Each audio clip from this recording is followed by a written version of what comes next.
Sorry for the abrupt stop, y'all. So before we begin, I just want to say that that last song was from Gangsta Boo. Just want to acknowledge that we did lose her in the last couple months. So just wanted to begin with just acknowledging her and her contributions to hip hop. So just wanted to start there. So, but yeah, so thank you everyone for being here and for joining us online. You could be a lot of different places on this great warm day. So I'm glad that you chose to be here. So my name is Zuri. I'm a third year in the Africana Studies department here in the PhD program. My pronouns are he, him. And welcome to Cyphering While Black, Facing the Music, Confronting the Culture, Volume 2. Today we have, well, let me start with my acknowledgements, actually. Let me start there. So first I want to thank the Brown Arts Institute, Rights and Reason Theater, and the Black Music Lab for providing logistical support and funding and for making this happen. Especially Jessica, who has been incredible with just like the logistics and like all of that stuff. It's it's like, yeah, made things so much easier. So really appreciate you. Also, Professor LK, Lumumba Kasango. Yeah, again, thank you for making this happen, helping me make this happen. This has been in the works for a couple months, and I'm just glad to see it materialize. So yeah, thanks to those. Okay, acknowledgements completed. Make sure. Also wanted to do a quick acknowledgement that we are on occupied lands and also enslaved lands. That Brown University was built by slave labor. Just wanted to start there to contextualize our conversation for today. We are in that ongoing legacy. And stop Cop City. Okay, so now that we have that out the way as well. Thank you again for coming to Cyphering While Black, Confronting the Culture, or Facing the Music, Confronting the Culture. Today we have bbymutha. Hello. Do you want to do a quick introduction of yourself? Sure. I am Brittany or bbymutha. My pronouns are whatever the fuck I feel like. Period. That day. And yeah, I make music. I'm a rapper. I'm a mother. I play with herbalism a little bit. I do a lot of things. And a Virgo. We were talking about that before. Yes. So yeah. Also happy Aries season. Oh. I think that's also important to say. So now all of that is out the way. Let's dive right in. So the format for today is really informal. It's an experimental space, like really just thinking out loud. And so I like to say that this is kind of like oh. Mm-hmm. No, you're good.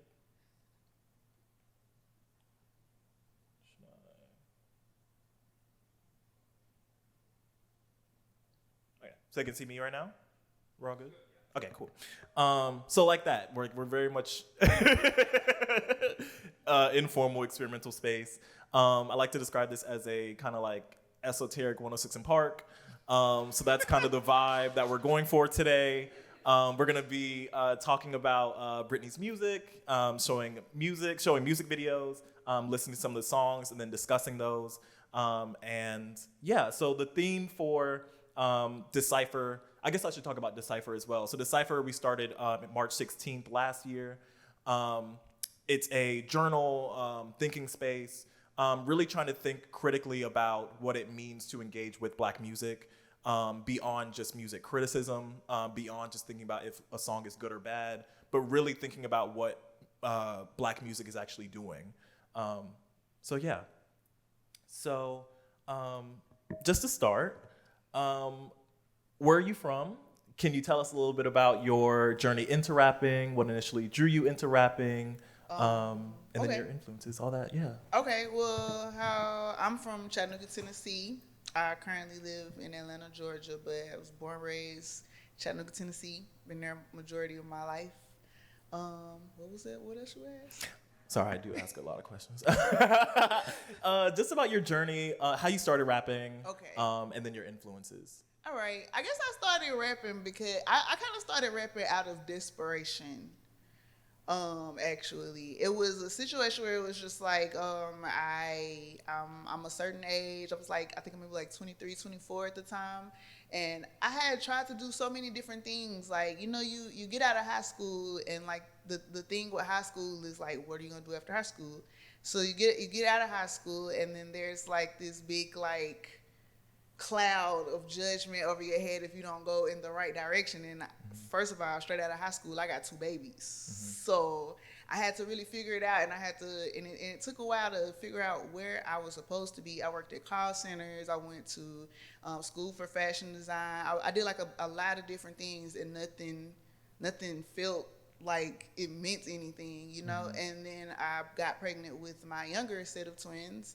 And that's when stuff really started trying to like, really started fucking with me. Like, what am I supposed to be doing? What am I supposed to be doing? And I had started rapping before then, but I stopped doing it to go to fashion design school.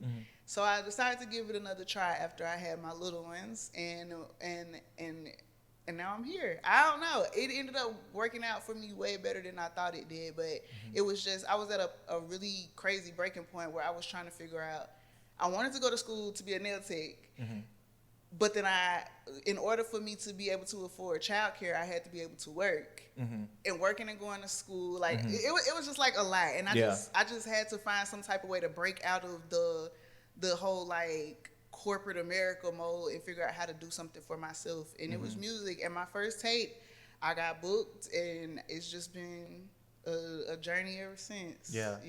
And as far as my influences go, I guess since the way that I started rapping is so kind. It's not the typical story. Like, I didn't have big brothers and big sisters putting me on to like certain types of music. Like, I grew up on church music. My mom did not play that shit, and my dad did. But I only spent time with my dad every other weekend. So that's when I would get like my dose of like hip hop and like. But my dad is such a square, like not in a bad way. My dad's just always just been very like he's prides himself on being a square. But he listened to a lot of jazz and a lot of like stuff that I don't give a fuck about for real. I like jazz, and I'm not gonna say I don't give a fuck about jazz, but at the time, like, I didn't want to hear no jazz. I wanted to listen to what my friends were listening to. So I used to have to sneak and listen to music. And when I really got into music is when my dad got custody of me, and I became like the CD man at school. Like, I would burn CDs for everybody. And that's when I started getting into music, and that started with, of course, 3 6 Mafia. 3 6 Mafia is the heaviest influence. Gucci Mane is a big influence. I wouldn't say that Nicki is the influence, but I would be lying to say that she wasn't a part of you know, me discovering music and discovering myself through music, because Nicki was a big part of that Gucci Mane era as well. So Nicki definitely has some. She plays a role.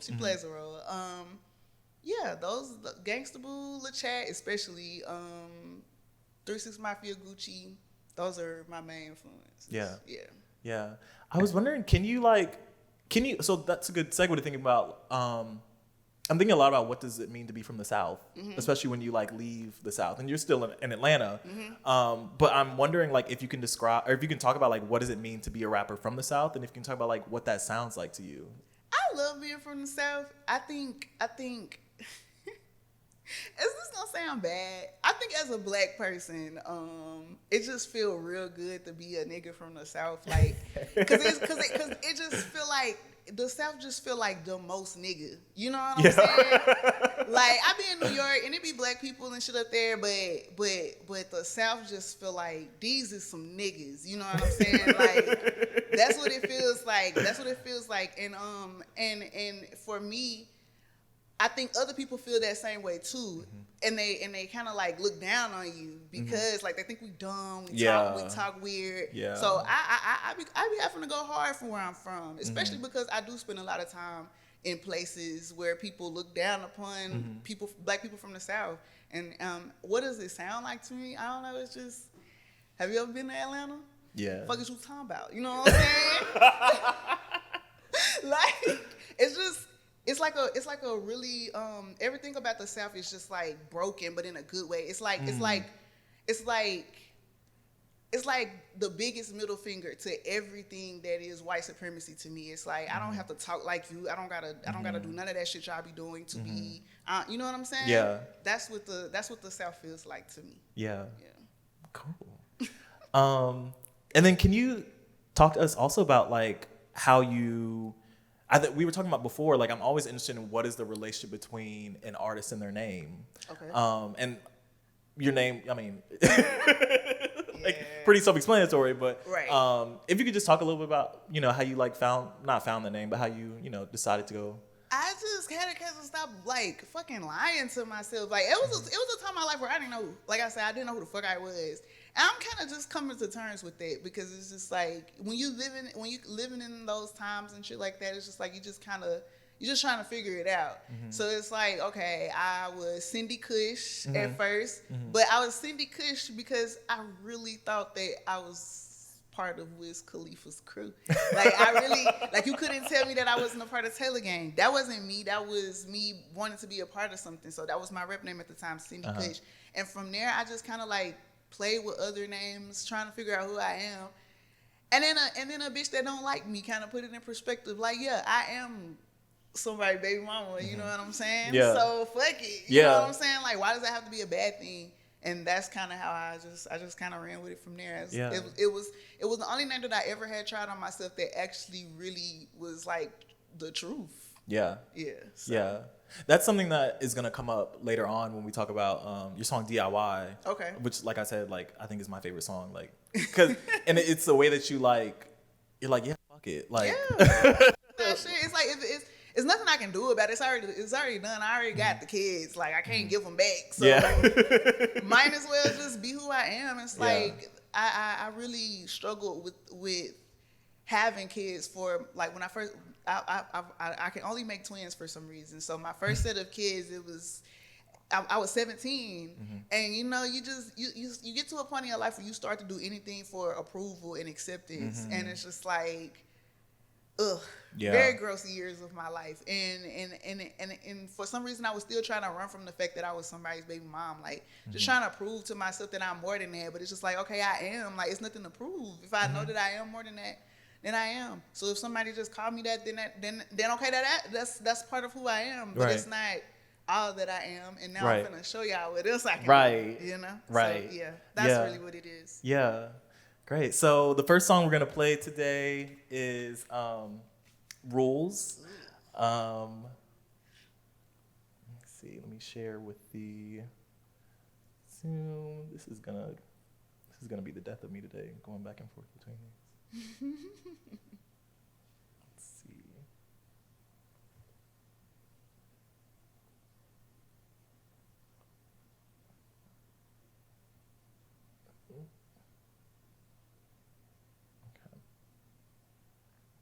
Okay, so this is Rules.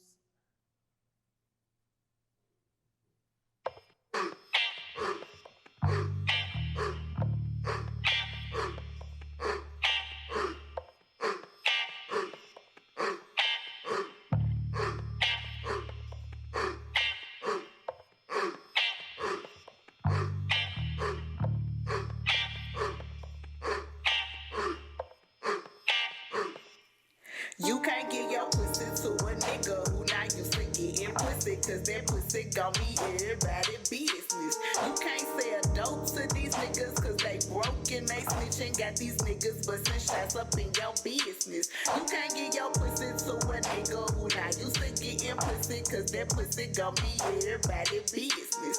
You can't break bread with these niggas, give head to these niggas. They ungrateful of mama, that's bad for business. You can't get your pussy to a nigga who not used to getting pussy, cause that pussy gon' be everybody business. Me, myself, a witness. Saxophone nigga with a slick tongue. Got beside himself, boosting me to boost a bitch. Knew I shoulda never popped it, but fuck it, I got curious. Wasn't nothing serious, never even came. Now this nigga got my name in these hoes now. They can making shit on me, but I already wiped. I'm on the flight, I got the show, I gotta go. You can't get your pussy to a nigga who not used to getting pussy, cause that pussy gon' be everybody business. You can't sell dope to these niggas cause they broke and they snitching. Got these niggas bustin' shots up in your business. You can't get your pussy to a nigga who not used to getting pussy cause that pussy gon' be everybody business.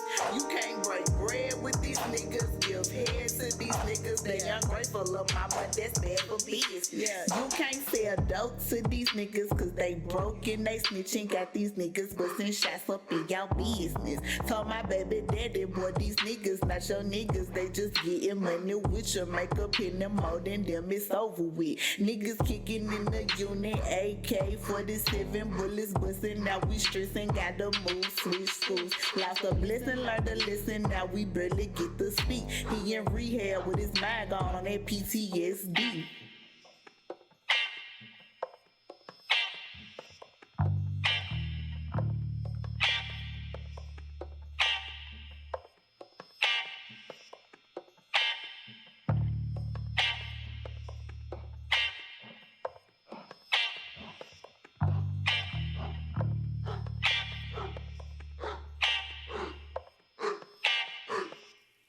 You can't give your pussy to a nigga who not used to getting pussy cause that pussy gon' be everybody business. You can't sell dope to these niggas cause they broke and they snitching. Got these niggas bustin' shots up in your business. You can't give your pussy to a nigga who not used to getting pussy cause that pussy gon' be everybody business. You can't break bread with these niggas, give head to these niggas. They ungrateful of mama, that's bad for business. You can't get your pussy to a nigga who not used to getting pussy cause that pussy gon' be everybody business. You can't sell dope to these niggas cause they broke and they snitching. Got these niggas bustin' shots up in your business. You can't get your pussy to a nigga who not used to getting pussy cause that pussy gon' be everybody business. You can't break bread with these niggas, give head to these niggas. They ungrateful of mama, this bad for Yes.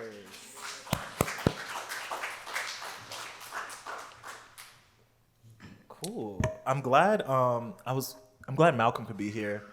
I was like, I hope Malcolm's here to see this song. He loves that song. Okay. But yeah, no, so I was wondering if you could just like talk to us about well, first, I think what I really love about this song, other than it just being like a good song, is like the representations that you have of like different people in the video. And the way that, the way that hip hop can be not as accepting, space. Which is not to exceptionalize, over, Right. But so that's just one thing that I really enjoy. But I was wondering if you could just talk about kind of like the making of the video, about the making of the song, kind of what the song did for you. That song ruined my life. No, I'm just playing. Well, okay, so with the song, I wrote the song about, it's not, like, the song is just facts. It happened, the thing happened to me, I went home and wrote about it. Because that nigga pissed me the fuck off. Like, I fucked this dude because I was just a little curious, you know what I'm saying? Like, I wasn't necessarily attracted to him, but he had been posting some little racy, these boys be thoughts. He was posting some little racy photos on the internet with his chest in the water, and I was like, I never looked at him like that before, but I was just like, I got a little curious, and so we started like chatting it up a little bit, and so I ended up at his house. We had sex. It was nothing to phone home about. The next week, he's telling a girl that he's dating that he had sex with me. I don't understand that, but he told her, and so the girl felt like we had this weird sort of attachment or something because we had sex with the same person, and that shit pissed me off. So I made a song about it. I made the song, dropped the song. The dude hears the song, immediately writes 4 diss tracks that made no noise. Same night the song dropped, my nudes got leaked. I almost ruined my life for real. It was crazy. I took a break from social media for a couple days. Was like, fuck it. I'm going to Atlanta to shoot this video. I was living in Chattanooga at the time. Went to shoot this video with the girl Jamie. Jamie amazing person. She is responsible for everything. The building that I shot it in was like this art center in Atlanta, and it's torn down now. Like I think that's like the last thing that happened in that building. Okay. All of the people were like either like fans of mine or like people that she knew. Like she brought all the people. Like I had no only person that came with me was like the tall light skinned girl. Okay. I think one of the people that's in the video, Monte ended up passing. Monte went swimming in Lake Lanier and passed. So rest in peace to Monte. Yeah. But yeah, it was just a fun time. Like I didn't know what to expect. I had no vision. I was just like, I don't have any music videos. Let's shoot a video. And I drove to Atlanta and we shot the video, and the rest is history. Yeah. I remember doing a screen grab situation, putting it on Twitter, and it went viral. And that's how all the good and bad things from that point on started happening to me. It was because of that video. So. Yeah. I hate that song, by the way. Really? Yes. I don't even perform it anymore. Really? It's, yeah. See, volume 1 of this, the same thing happened where I kept playing songs and Jamonte was like, I hate that song. I hate that. I was like, clearly I need to start running this by people before. But. It was a lot, like, because like when you start making music, you don't come into this. Maybe some people do, but I didn't come in this shit thinking like business minded or like I just want to create. And when you start going places and doing things, like trust me, the people that some people I got. Luckily for me, I have like a loyal like team. You know what I'm saying? Like my friends that I work with is the people that I work with, and we share everything. But you have those one-offs that come through and send you packs, like send you thousands of beats every week, and then you land on one and it ends up doing good, and then all of a sudden you owe this person this and owe this person that. So it became like, this song became like a burden for a while.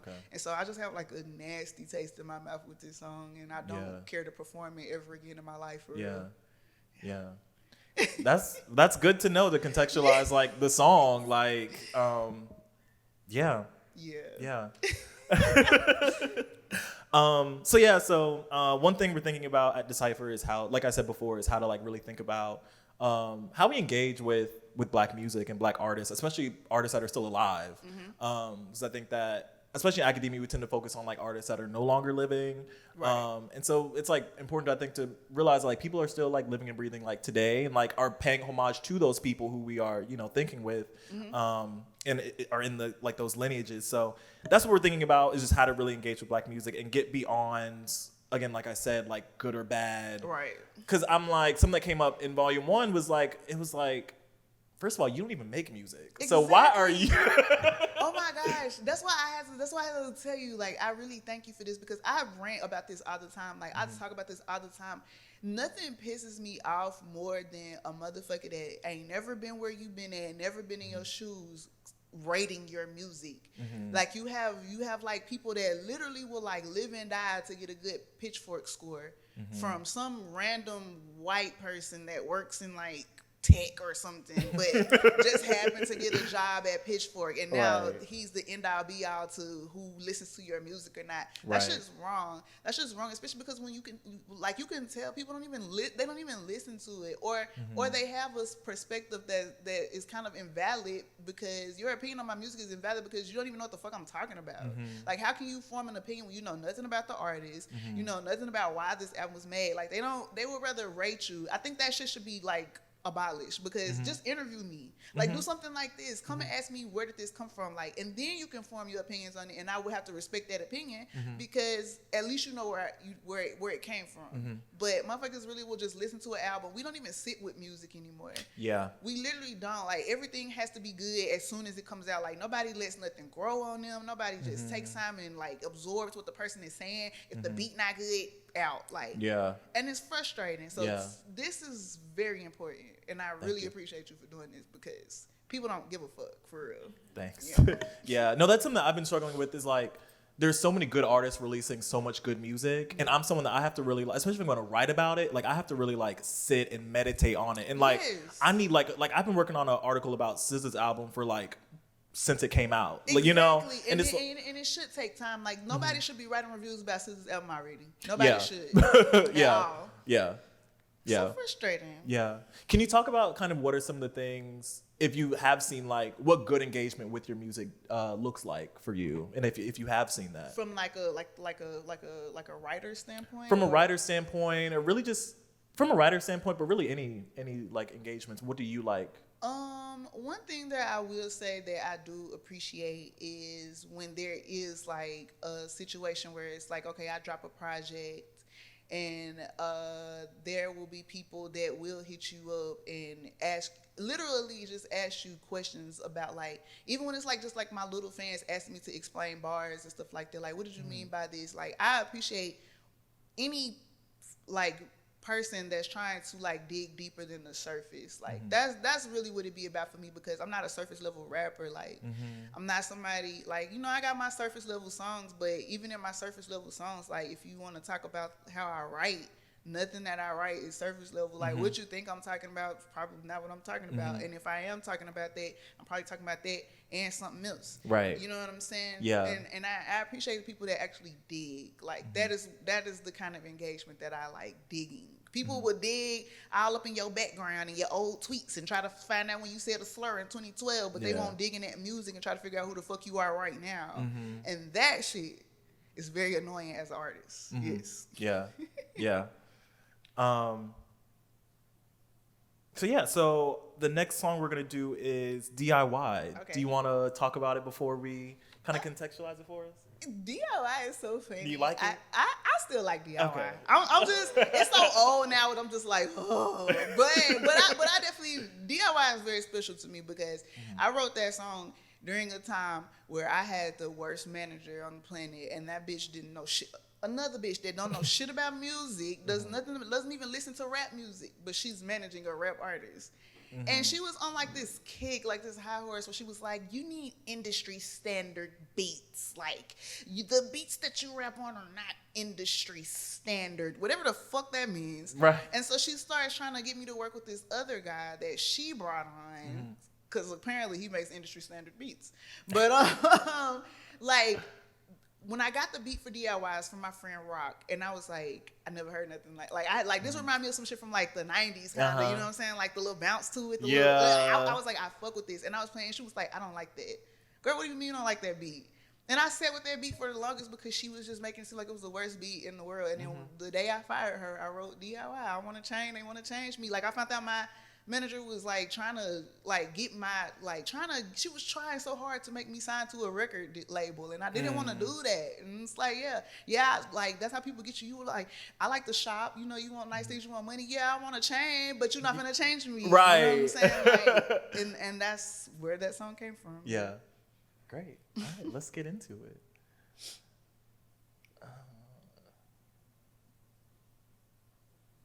Oh, that's cool. Oh, look at me. Let's see.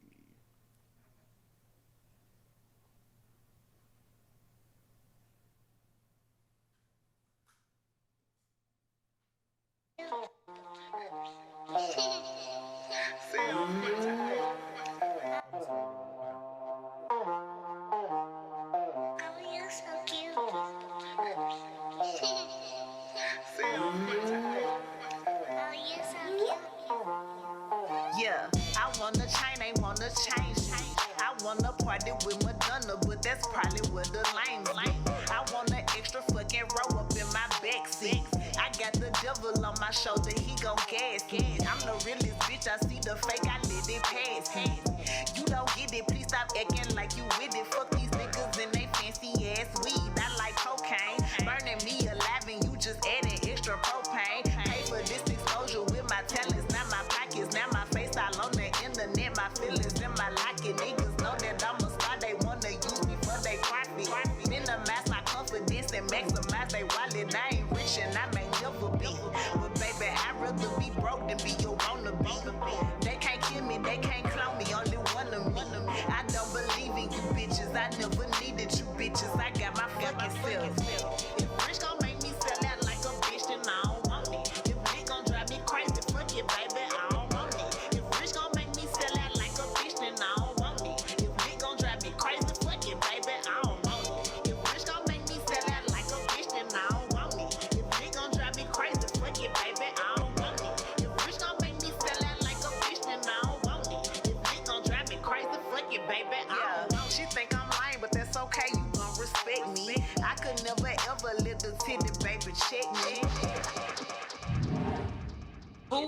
these hoes that like they know me. I don't know you, you just mention me for clout, but I'm that bitch, so you supposed to. Glad to know they learned they place, now they know what to do and don't do. If you stay my favorite hater, I might fuck around and flaunt you. Yeah, I'm that bitch, they love to watch, they love to stalk. These niggas won't own, got a number on, answer calls, but if money talking, then I'm on the phone. I'm the prototype, these bitches clones. Beef with me to put bitches on. Y'all notice me, I don't notice y'all, but I will come and see your headstone. Never think a bitch too cute to come and push your shit back. Bitch, you stupid if you think I gave a fuck. What made you think that? Why these niggas and they feelings? I don't get that, but I get cash. I'm a boss, he buy me jewels and pay my bills. He buy you knickknacks. I'm too bougie, you can't sit with me, little bitch. Shut up and sit back. Sending shots that miss you lose. Don't let me link up with my hitman. You the type of pussy that's gon' get fucked. Bitch, just give up. Why you making sure you watch me? You should make sure you don't slip up. I got my niggas on my back, they gon' protect me. I protect my people in my art, guarded with my heart. Everybody ripping me apart, I can't explain it, yeah. I'm still a legend if I'm never fucking famous. You can shove your deals in dirt and now your contracts up your anus. If I lose, ain't no complaining, cause I lost because of me. Baby mother look at me and they see opportunity. Tryna come up off my struggle, but they don't consider me. Tell me how to tell my story, they ain't living, they ain't give me shit. They just know I'm way too fucking passionate to fucking quit. I ain't rich and I might never be, but baby, I'd rather be broke than be your wannabe. Yeah, they can't change me, they can't hold me, only one of me. I don't believe in you bitches, I never needed you bitches. I got my fucking self. Rich gon' make me sell out like a bitch and I don't want it. If it gon' drive me crazy, fuck it, baby, I don't want it. If rich gon' make me sell out like a bitch, then I don't want it. If it gon' drive me crazy, fuck it, baby, I don't want it. If rich gon' make me sell out like a bitch, then I don't want it. If it gon' drive me crazy, fuck it, baby, I don't want it. If rich gon' make me sell out like a bitch, then I don't want it. If it gon' drive me crazy, fuck it, baby, I don't want it.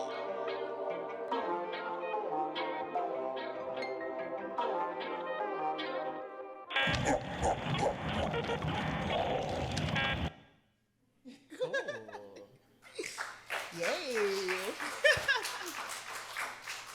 So this is a little bit of where it gets. It's gonna get a little. This is where the esoteric. Okay. It's not too bad. I try to not make it too bad. Okay. Because I can get lost in the. Let me see. Sorry, trying to. I don't know if that's gonna work. Okay.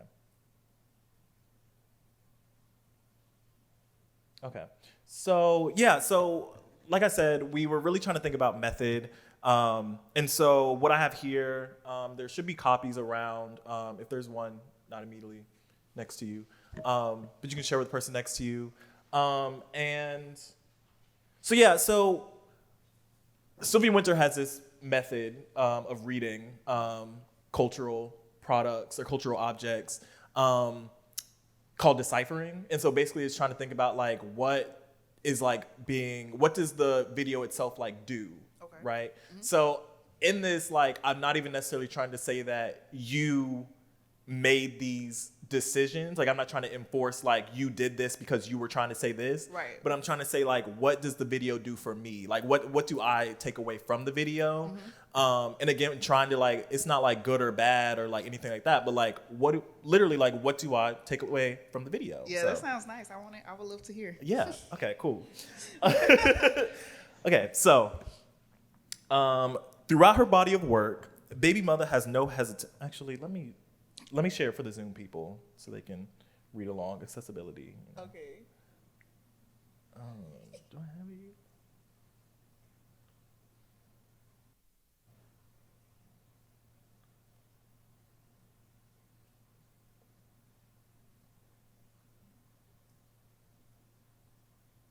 Okay.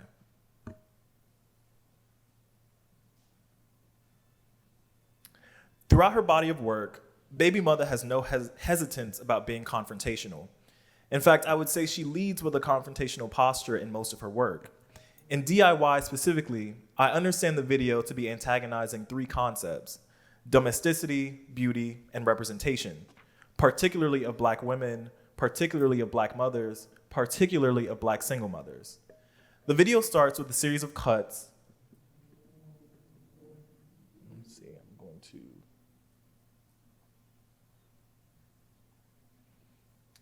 Just so we can, as I'm talking, we can kind of see what I'm actually talking about.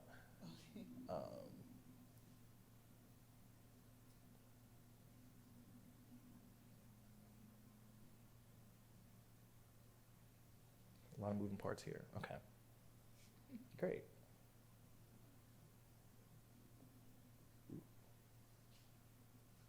Okay. The video starts with a series of cuts that follow the pace of the sample. It sounds like a horn, perhaps signaling a ritual of some type is about to begin. Sylvia Wynter writes that all art is religious, meaning that all art subliminally offers a mythology or explanation of our origins. Across these 10 cuts, the video seems to suggest that these images offer something of an origin story for its primary actant, Baby Mother.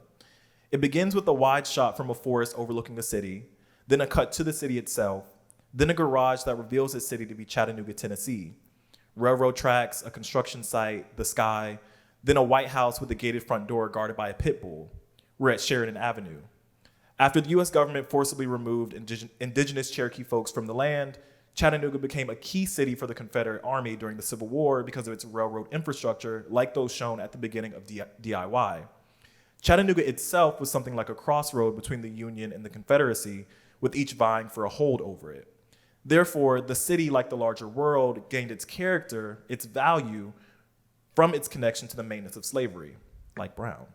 By swiftly moving from these opening images to Baby Mother's home, the music video seems to argue that the Black home is itself shaped by these outside forces that create a totalizing climate, even as Black people attempt to resist them. In the words of Christina Sharp, the climate is anti-Black. So just to...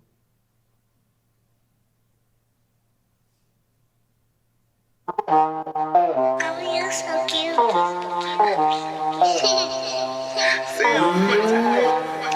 yes. Cool. So further, this movement from open public spaces to Baby Mother's bedroom with her children reveal that the Black home is also made to be public, subject to routine surveillance and intrusion. This time, the intrusion is only by the camera under what can best be described as a consensual agreement between Baby Mother and the camera person. But what is consent, really?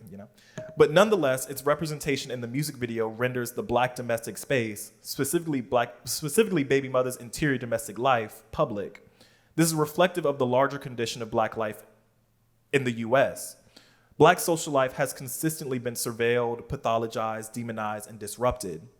Orasami Burton calls this domestic warfare in the sense that dominant Western culture has a, quote, historical antagonism toward Black domesticity. In under 15 seconds, this video represents a historical and contemporary climate of domestic warfare that sticks to Blackness like white on rice. This is the environment within which Black social life unfolds and the Black domestic space, and visual representations of it. Wait, I'm sorry. Constructed. Sorry. Okay. Given these are the constraints placed upon the Black domestic space and visual representations of it, the video troubles our ideas of representation in ways that undermine our attachment to beauty and disrupt our desires to be beautiful. Put another way, the video is asking us to value ourselves differently, to measure ourselves, our being, in ways that aren't tied to Western culture's ideas of what is ultimately good or evil. If Black is beautiful was an attempt to re-signify Black people as aesthetically pleasing and therefore valuable, then the Black family is implicit to that statement. And couched within the Black family is the assumption of a mother and father. The longing for the nuclear family in Black is a result of centuries of the demonization and pathologization, like I mentioned, of Black family structures, particularly for their perceived lack of a father figure. The Moynihan Report of 1965 blamed Black women for a type of castration of Black men, of not allowing them to assume their role as proper patriarchs. As a result, Black single mothers in particular were demonized within and outside of the Black community, which is to say rendered valueless, which is also to say represented as ugly because they deviated from proper representations of Blackness, representations that somehow prove Black people's value according to standards that always leave us as nothing more than deformed shadows of whiteness. Aliyah Abdur-Rahman once reminded me that, quote, representation is surveillance. Under these conditions of representation, Under these conditions of representation, Baby Mother has two options: to tidy up and present an image of her interior life that attempts to conform to white standards of beauty, or to simply not. It seems that the video, even if unknowingly, understands that representations of blackness are always already illusions, erasing the actual black person in front of the camera to instead burden their black figure with violent mythology. With an equally menacing and infectious grin, Baby Mother raps, "I want to change." See, I don't look at the lyrics because I like to rely on. But it does say, "I want to change." They want to change me. It's a change. Chain, which makes sense too. Okay, so when I go back and do the rewrite, this is in process. In process. I want to change. They want to change me. That is, they, whoever they is, and we know who they is, even if we don't know who they are, want to disfigure her image against her will to meet their own ends. Baby Mother is describing what Zakiya Iman Jackson calls ontological plasticization. This is the deforming and reforming of black beings in accordance with the needs of the dominant power structure. Blackness is changed to be whatever is needed of it. Interestingly, Baby Mother delivers this bar while applying makeup, signaling that the violence of anti-blackness is also aesthetic. It deals with matters of beauty. Her self-fashioning in this moment hints at the aesthetic confrontation she is about to wage, and this is done while being surrounded by her children bearing witness to her gearing up for battle. Oh, this is hard. I want the chain, they want to change. I want to party with Madonna, but that's probably where the lane's lane. I want an extra fucking row up in my backseat. I got the devil on my shoulder, he gon' gas me. I'm the realest bitch, I see the fake, I let it pass. You don't get it, please stop acting like you with it. Fuck these niggas and they fancy ass weed. I like cocaine, burning me alive and you just adding extra propane. Cool. In this first verse, Baby Mother raps about her desires. Quote, "I want to party with Madonna, but that's probably where the lanes be. I want an extra fucking rope in my back seat. I got the devil on my shoulder, he gon' gas me." Throughout the verse, she again doesn't present an image of a perfect black single mother because, according to dominant logics, there is no good representation of a single mother, let alone a perfect one. At the beginning of her landmark essay, Mama's Baby, Papa's Maybe, Horton Spillers lists a series of mythological representations of black women ranging from peaches to brown sugar and sapphire before stating that being a black woman means, quote, "My country needs me, and if I were not here, I would have to be invented." What she means is that these black representations and figures are necessary for the national culture, which is foundationally anti-black, to cohere. The music video engages... Down here for y'all. Okay.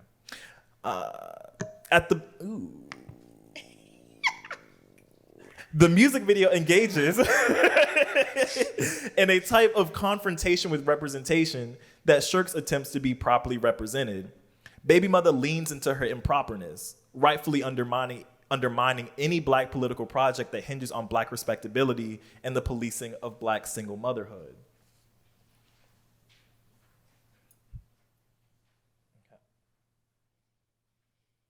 Now my pockets, now my face all on the internet, my feelings in my locket. Niggas know that I'm a star, they wanna use me for they profit. Minimize my confidence and maximize they wallet. I ain't rich and I may never be, but baby, I'd rather be broke than be your wannabe. They can't kill me, they can't clone me, only one of me. I don't believe in you bitches, I never needed you bitches. I got my fucking set. Cool. The music video then cuts to Baby Mother rapping directly to the camera. The background is dark and muddied with various colored lights and streaks. Baby Mother appears to be red, in line with the frequent references to the devil. But between camera cuts and lighting, her figure is difficult to make out and retain. This alludes to the fact that though she is there, represented on screen, she's also not there because representation displaces the person or thing that's supposed to be represented. Representations of Baby Mother actually reveal nothing about her. She raps, "Now my face is on the internet, my feelings in my locket." That is, though she is represented, there's always something in excess that cannot be represented in any song or video. And she does this on purpose. This troubles the idea of representation itself because we commonly understand a representation of something to fully encompass that thing. In this moment of the music video, however, we can describe Baby Mother as occupying what Sylvia Wynter calls demonic ground. Wynter argues that black women are ontologically negated by dominant culture. Their very being is made to not be. and this enforced lackness allows the proper functioning of our anti-Black cultural system. This is similar to what Spiller's put forth. From this demonic ground, which is outside of our imagination of normative forms of being, Black women present a challenge to established order. They are identified as demonic because of this. The video seems to suggest that Baby Mother, because of her disruptive power, is demonic, and she seems to like it. Okay.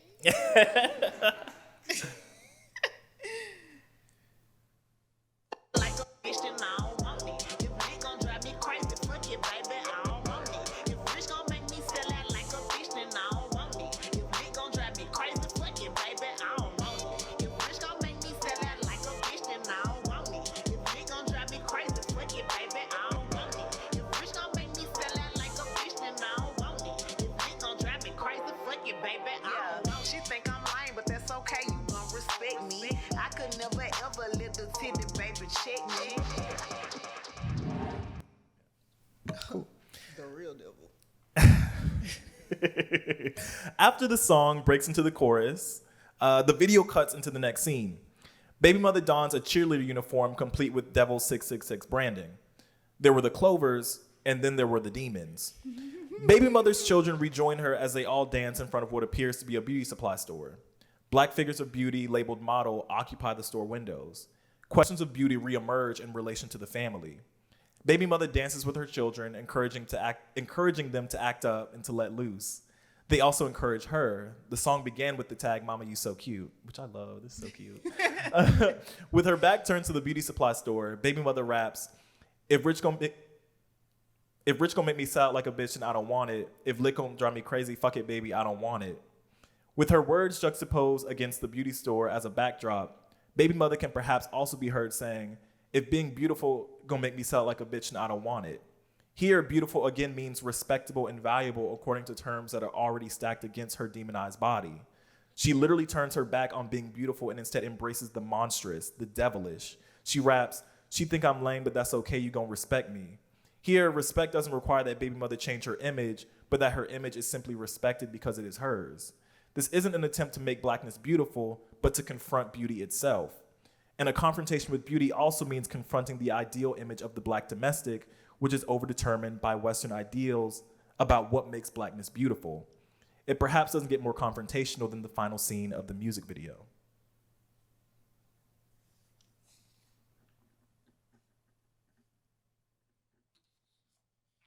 I got my niggas on my back, they gon' protect me. I protect my people in my art, guarded with my heart. Everybody ripping me apart, I can't explain it, yeah.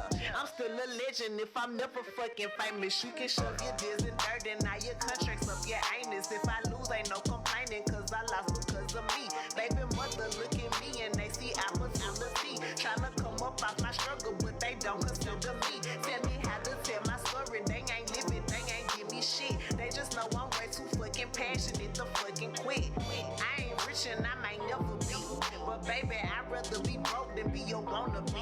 Yeah, they can't change me, they can't hold me, only one of me.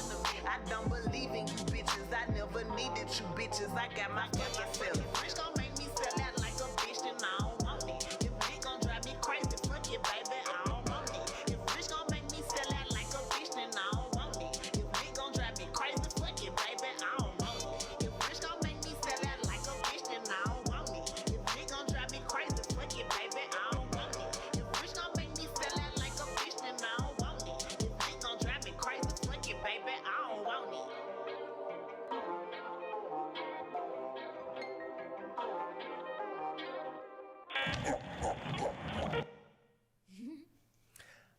After a break in the video where Delvey delivers a verse, Baby Mother raps at night in front of her home, continuing to talk her shit. I protect my people and my art, guarded with my heart. Everybody ripping me apart, I can't explain it, yeah. I'm still a legend if I'm never fucking famous. You can shove your deals in dirt, all your contracts up my anus. Okay. Me in the shower. But, so... so after the credits for the video end, a figure that looks like Baby Mother in a previous scene appears sitting on top of a car with the house behind them on fire. I say figure because the face is blurred, leaving room for speculation about if this is Baby Mother at all. But whoever this is occupies demonic ground in which they are there but also not there. In the end, the video seems to argue that both the domestic space and representation themselves are sources of violence. They are confined spaces that attempt to turn the subject of this video into something they don't want to be and demonizes them for not being. This is not to say they don't want to be a mother or an artist, but that they don't want to do it on the terms handed to them. Fuck it, baby, I don't want it. Period. Neither the Black domestic space nor beauty or representation provide reprieve from the violence, so this final figure in their Devil 666 uniform rejects them. In doing so, they allow themselves to become the threat they're villainized for being. They burn down their own home before potentially setting sights on the big house. This is the beginning of being anew. Well,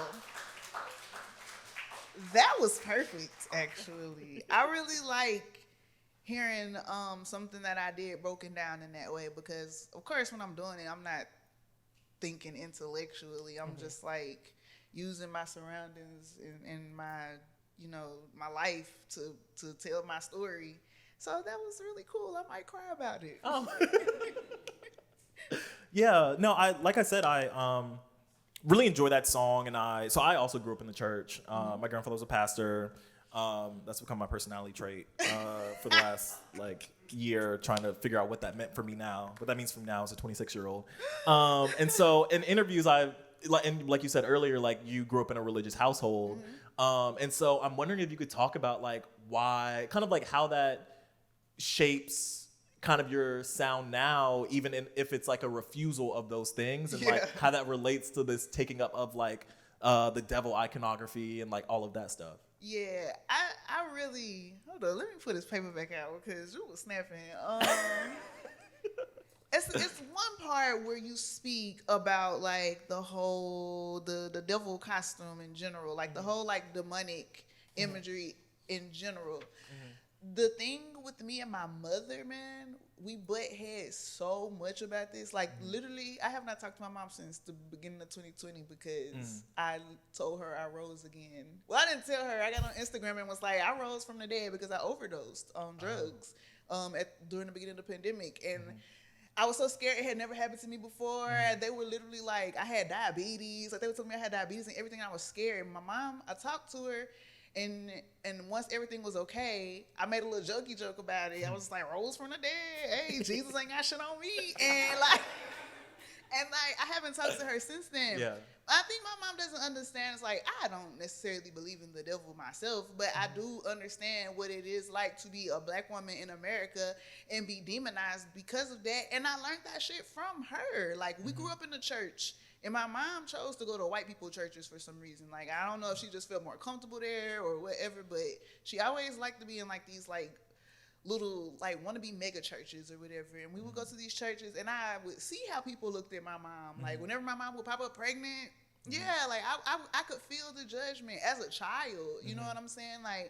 And growing up, the church, they did a lot of things for my mom. We lived in a trailer because the church bought us a brand new furnished trailer. And it's always just that was always so weak to me.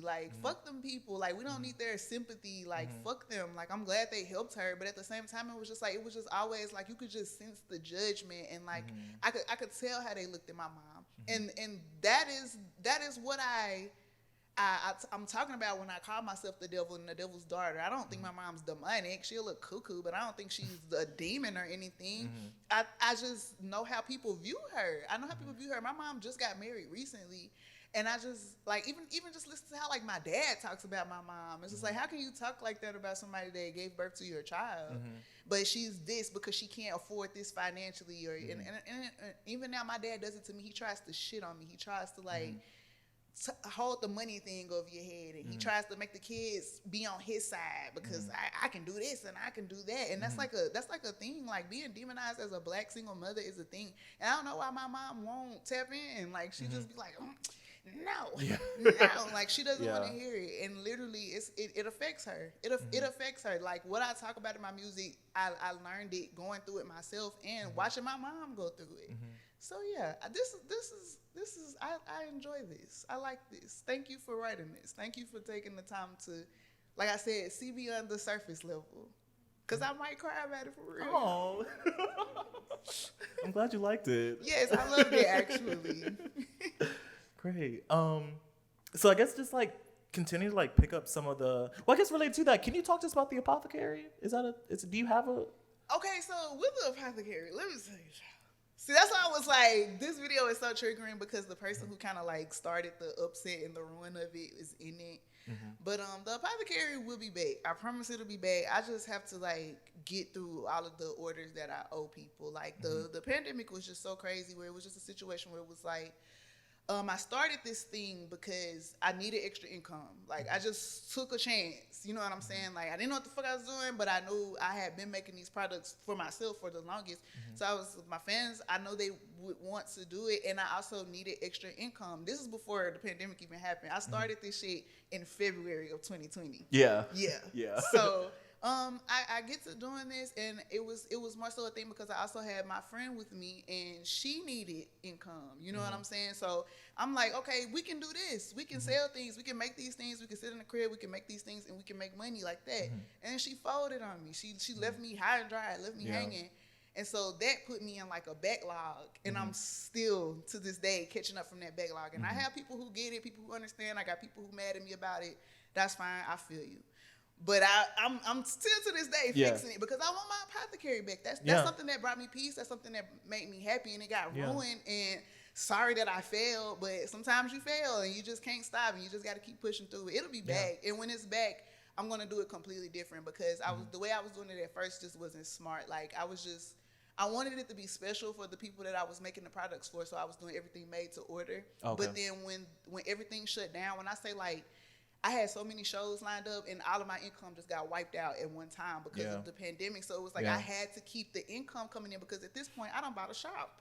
I done did this, you know what I'm saying? So I have to keep the income coming in so that I can continue to buy these ingredients to keep making these products for these people, and to this day I'm still doing it. I moved to Atlanta. I have an office now in my house, and I work out of there, and I just take it one day at a time because that's all I can do. Some days I don't feel like doing that shit, especially now because it's like everybody always done paid their money, so it's like I'm coming out of pocket now buying ingredients to get this stuff out to these people because I owe them this stuff, and sometimes that shit just feels like suicide. It's like, damn, like I have to get this done, but damn, it's taking a lot out of me. You know what I'm saying? Yeah. So it'll be back, but I'm definitely not going to be doing the made to order shit no more. It's definitely going to be like once a month, a big drop. Whatever I make throughout the month is what you got to buy. I'm trying to figure out a way to do it on some like secret underground shit because I don't want anybody to just have access to the products either. I want people that I know actually understand the person that's making them to be able to, because they're spiritual products. Yeah. And I don't just want random Jesse being like, where the fuck is my oil, you bitch? It's been 2 weeks. And you know what I'm saying? Like, I'm not putting myself through that. Like, I get it. The customer is always right or whatever, but no, I'm not. I won't be putting myself through that again. I put myself through a lot, and I understand the frustration, but I'm one person, and I was doing all that shit by myself. Me and my boyfriend just doing it, just knocking it out. So yeah. Another thing that I want to bring up, though, I'm sorry. I really appreciate you bringing up the whole like the indigenous people, because the street that I live on, the street that video was shot on, is literally the original Trail of Tears, by the way. Yes. Wow. Yes. Okay. So I thought that was interesting that you brought that up. Yeah, I used to live on the original Trail of Tears. It's so interesting to me because it's a low-income neighborhood, a lot of poverty. So, there's a lot of crackheads and stuff out there. And I think it's so interesting in the summer. Like, that's all you see is crackheads walking up and down the street. Like, and I think it's very, like, spiritual, damn, that's kind of crazy. Yeah. I mean, that's kind of the thing is, like, once, like, a space is, like, deemed that space, they always make sure it stays that space, you know? Which goes back to even, like, the South in general, where, like, they try to make sure that the South always feels like the plantation. Like, you know? Yeah, it's the reason you go to New Orleans and them plantation houses is still big and tall. Trees. We was out there for my birthday, and the house we stayed in was so big and scary, and I really think it was haunted. And then there was like these trees in the front yard, and you just know. You can feel it. You just know what was happening on them trees. Yeah, like, you can feel it. Like, I mean, I tell people all the time, like, there's a India Point Park is a park down somewhere in Providence, in Fox Point, and I used to sit out there in the middle of 2020, just like with my thoughts or whatever. And after a while, I was like, this water feels crazy. like something is going on right here. Yeah. And then I was talking to my old roommate, Sanit. Hey, Sanit. I have to shout her out too. Sanit is like one of your biggest fans, and she was like, "You got to bring her here," and like she like put me on again. She was like, "You got to listen to Baby Mother like again." I was like, "Okay, got it." And then, so also love her, but yeah, like she was telling, like I was with her and her partner, and her partner was like, "Yeah, my family was sold out there." Wow. I was like, you can. There's a way that you can feel it, especially I feel like being from the South and like being around that type of energy so much, like so viscerally feeling it all the time. You know when it like, you know. Yeah, even like I told you, that person that was in the video that drowned in Lake Lanier, that lake was built on top of a town. Like it's fucked up. Like, and still to this day, I don't understand why people go over there. People always drowning in that water, and I'm like, it's something in that water. Stay away from that shit. Like, yeah, South is creepy like that. Yeah. I think the last thing for this one, I want to talk about like gender, because you identify as, or in what I've seen, you identify as non-binary. Even at the beginning, you were like any pronoun. Yeah, I just don't. I mean, I just feel like I don't care. Like it's not even like I sometimes I be feeling wrong about it because people take it so serious when I'm kind of like the opposite. I don't take gender serious. Like, what you gonna do? Tell me I'm not a boy because I got a pussy? Like, no, you're not gonna tell me that. Because even if you do, like, okay, and now what? Now where we go from here? Right. You know what I'm saying? What so now? It's like if I think gender is one of those things that is so pointless. But I also understand why people cling to it because it's self, it's identity. You know what I'm saying? But I don't need to identify myself as a gender. I'm a person and I'm an artist, and you know I like to do cool things. You know, that's who I am. I'm not a girl. I'm not a boy. I'm not a they. I'm just I'm Brittany. Yeah. And that's how I move through it. I don't ever want to offend nobody. You know. And I always try to respect people and their pronouns and stuff, but I think people take it too serious. Yeah. Yeah. I mean, that's something I've been thinking. Cause I'm also like any pronoun. Like I'm not really pressed about it. Honestly, as long as you're being respectful, because I can acknowledge your pronouns and disrespect the fuck out of you. You right. know what I'm saying? So it's like as long as you as long as you're respecting me, then we good. I don't care about that. I don't care. Yeah. Yeah. Cool. All right. So the next song is. Do I want to mention that? I guess like, given the current moment that we are in, and I think this kind of gets at like speaking more about, because I don't think that artists necessarily have to be political, but I do think that there should be a way that they're like at least know what's going on, or not like trying to be apolitical.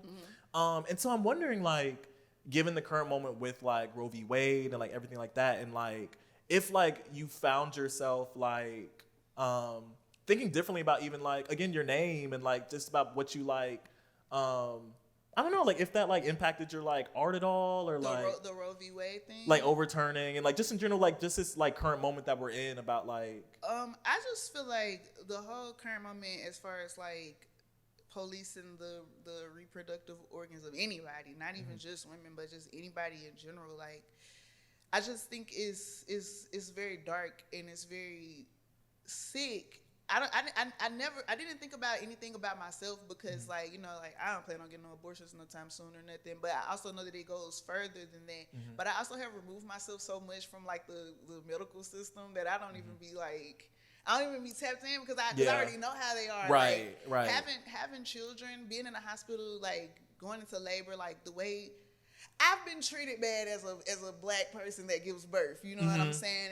And I've been in these rooms. I remember when I was pregnant with my oldest twins, my water broke, and they told me I was lying. Mind you, I'm a 17-year-old child, so I'm like, okay, maybe I am lying. Yeah. So I go home. And they know that. They know. Yeah. Yeah, I go home and thinking I'm just tripping. Maybe I pissed on myself. I don't know. And a week later, I have a doctor's appointment, and my son has no amniotic fluid in his sac. And if we would have waited a day or two more, something bad could have happened. Yeah. You know what I'm saying? Yeah. When I had my little twins, I'm in the hospital after I had them. They cut a nerve when they did my C-section, and so sometimes, like even today, like sometimes this leg just won't work. Like it just won't work.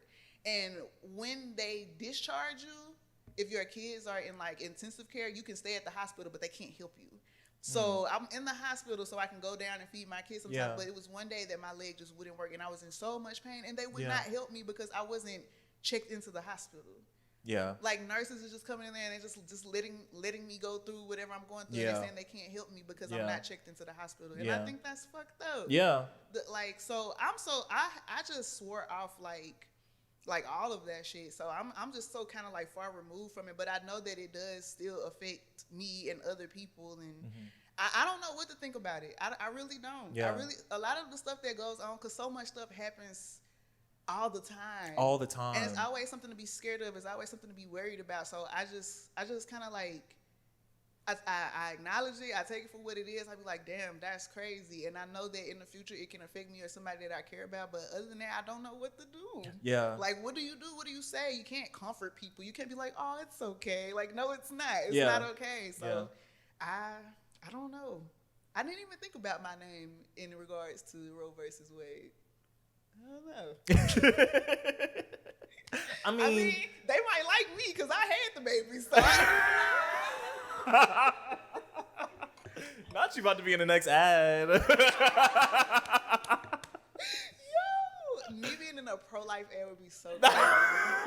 Oh no, I could never. And it all started from here. That would be so crazy. Right. But even still, even as a person, I have 4 children, and I want more children. But I do not think that everybody needs kids, and I also am not stupid enough to think that having kids is for everybody. Like. Sometimes I be like, I ain't got no business with these children. You know what I'm saying? Because kids are people, and I don't think people realize how much of people they are. They are actual people. They aren't little. They're not extensions of you. I used to think that. I used to say all the time, like, my children are extensions of my art. No, they're not. They are them. They are their own people, and they do inspire me to create art, which is probably why I used to think like that, but. Children are people, and you know how it goes with people. You don't get along with everybody you meet. Who's to say your child isn't going to be a dickhead? You know what I'm saying? That's real. You know what I'm saying? And that's something that people don't think about. People always like to push like this. I think what we have to do in this generation, in this time, is stop navigating life based on what it should be like, because it's not like that. You know what I'm saying? Like, you can't have a kid and just be like, oh, this kid is an extension of me, and even if the kid is a dickhead, I'm gonna love it anyway, because that's not realistic, bro. Like, you know what I'm saying? Everybody's not cut out for the kid shit, and I don't understand why the government should be able to have any say over who can have kids and who can get rid of their kid and shit. Right. And then also the sexual assault situations and stuff like that. It's a scary time to be alive right now. Yeah.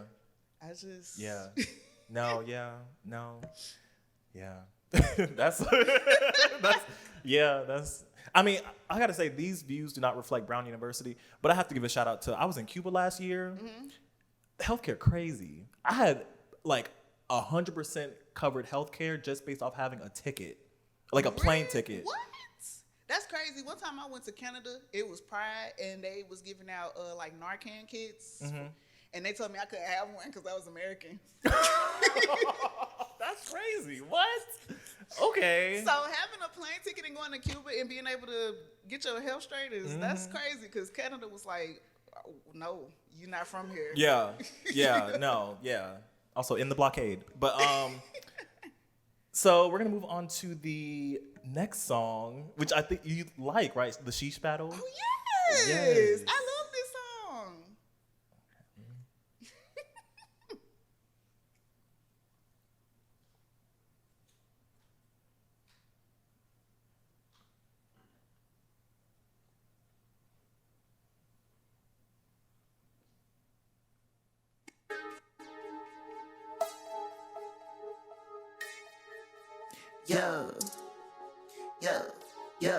Beats,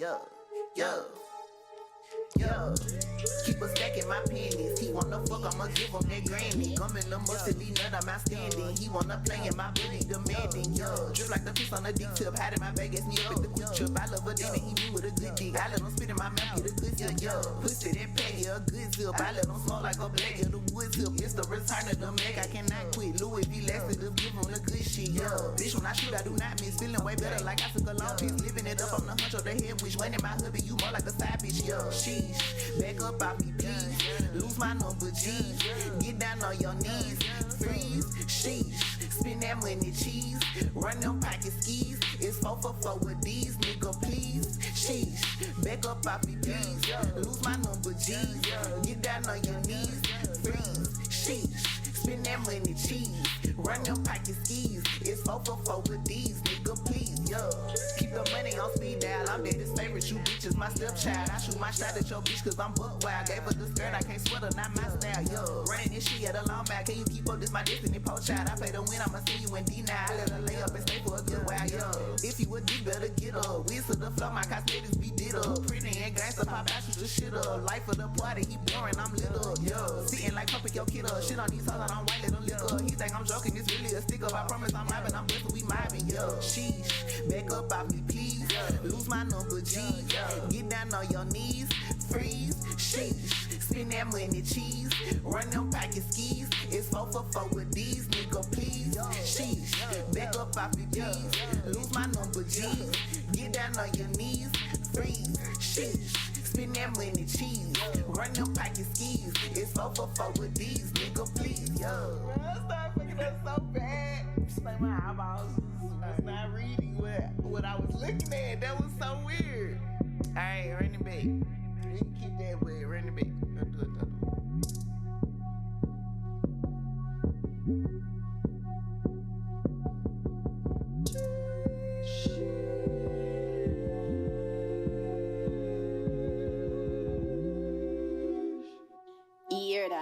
You're done. Crazy. Thank you. Yeah, me walking around my apartment, just cheese. That one is fun for me. Yeah. Me and my boyfriend, he was making this beat and the beat was nice, and first I was like, it was fast at first, and I was like, slow it down, like so I can write to it better, and I ended up liking how it sounded, like one slow, one fast, one slow, one fast. It ended up turning out great. It's very hard to rap though. Yeah. Yeah. Definitely one of my favorites. But even that is like inspired by my kids. Like my Chloe, my youngest, she watches this thing on YouTube with these Roblox characters, and they have a battle to say who could say sheesh the best, and then be like Nicki Minaj. It'd be like people make like Nicki Minaj Roblox characters and SpongeBob. I think SpongeBob was having a sheesh battle with like Patrick and shit. Like, so yeah, that's where that shit came from. Yeah. So this one was interesting because it was released on Bandcamp. So can you kind of talk about the reason why you did that, like about streaming in general? I hate streaming. This is my thing with streaming. So streaming, I've been on streaming. It's been years. My first tape that I ever put on streaming was Weave, and that was what I put that on there in like 2018, maybe 2017, maybe. And in the time that I've been on streaming, I have made in total, with all the music that I have on streaming, about $90,000 total over all these years. Yeah. In a short amount of time since I started my Bandcamp page during when I dropped Motherland. That was the first project to go on my Bandcamp page. I have made just as much money off of Bandcamp than I've ever made on streaming. Yeah. You know what I'm saying? Yeah. And it's just like, why the fuck do I keep putting my music on streaming? Like, I guess the only good reason to put your music on streaming is because you know every month you're gonna get some type of check. But that's not even like, it goes up and down depending on how many people listening to you that month. You know what I'm saying? When I put my music on Bandcamp, it goes directly back to me, and I can use that money to put it back into the craft that costs money. Like music, making music costs money, and sometimes like I'll put stuff on streaming because I know I have fans that can't afford or just don't want to hassle with the Bandcamp app or whatever. But I just, for my own personal like safety, like financial safety, like I can't sit and wait on a streaming check. I just can't. They're never enough. They don't pay enough, you know. And then on top of that, it's like if I drop a song on streaming today, I won't get paid from that song for 3 months. Yeah. So, and you know what I'm saying? Yeah. Like it's just a really frustrating scenario. It's a frustrating setup in general because even when you do the Bandcamp stuff, like okay, you drop a tape, you gonna get sales like them first couple days, but then there might be a week where you don't get shit. Yeah. You know what I'm saying? It's you pick your battles, but I'm gonna stick with Bandcamp for right now because I know for a fact that whenever it's some shit going on, some rent about to be due, I could drop a tape, and you know what I'm saying? Yeah. I've been able to sustain at least my rent with Bandcamp, you know, and I feel like our artists deserve to be able to live off of the fucking shit that they do. I shouldn't have to be taking brand deal after brand deal and doing this and doing that when my music should be enough to that's the bread and butter. Like that's the meat of this shit. Yeah. I should be able to eat off of that, and then the extra stuff should be extra income. Yeah. So No, I think there's a couple things there. Well, one, like, think about even, like, I saw Kia tweet about, like, unionizing, like, how artists need to, like, unionize to, like, really, like... I think Bandcamp is doing that now. Okay. I think I seen them tweet something about they're about to start unionizing and stuff so that our artists, the people that work at Bandcamp, everybody just has a better situation going on. Bandcamp only takes a very, very, very small percentage of your bread. Mm-hmm. And then PayPal, of course, they're going to take some money, but that's PayPal. Yeah. But, like, I definitely think that artists should be doing something about this Spotify shit because Spotify literally would just, and they're playing your face about it, and they'll literally just be like, just make more music. Yeah. That's what they told us. Just make more, if you want to make more money on streaming, then just make more music. Yeah. And it turns to this thing where rap kind of feels like a chore. More than it feels like something that you do to express yourself. You know what I'm saying? Like something that you love to do. Yeah. For a minute, like I'm just now getting back to a point where I even feel creative because for a minute, especially with like the Apothecary going the way that it went, I was having to pump out shit to be able to make up for what was missing. You know what I'm saying? And that shit gets disgusting, and you start to hate what you do, and you start to hate yourself because that was what you loved. Like it's. Yeah.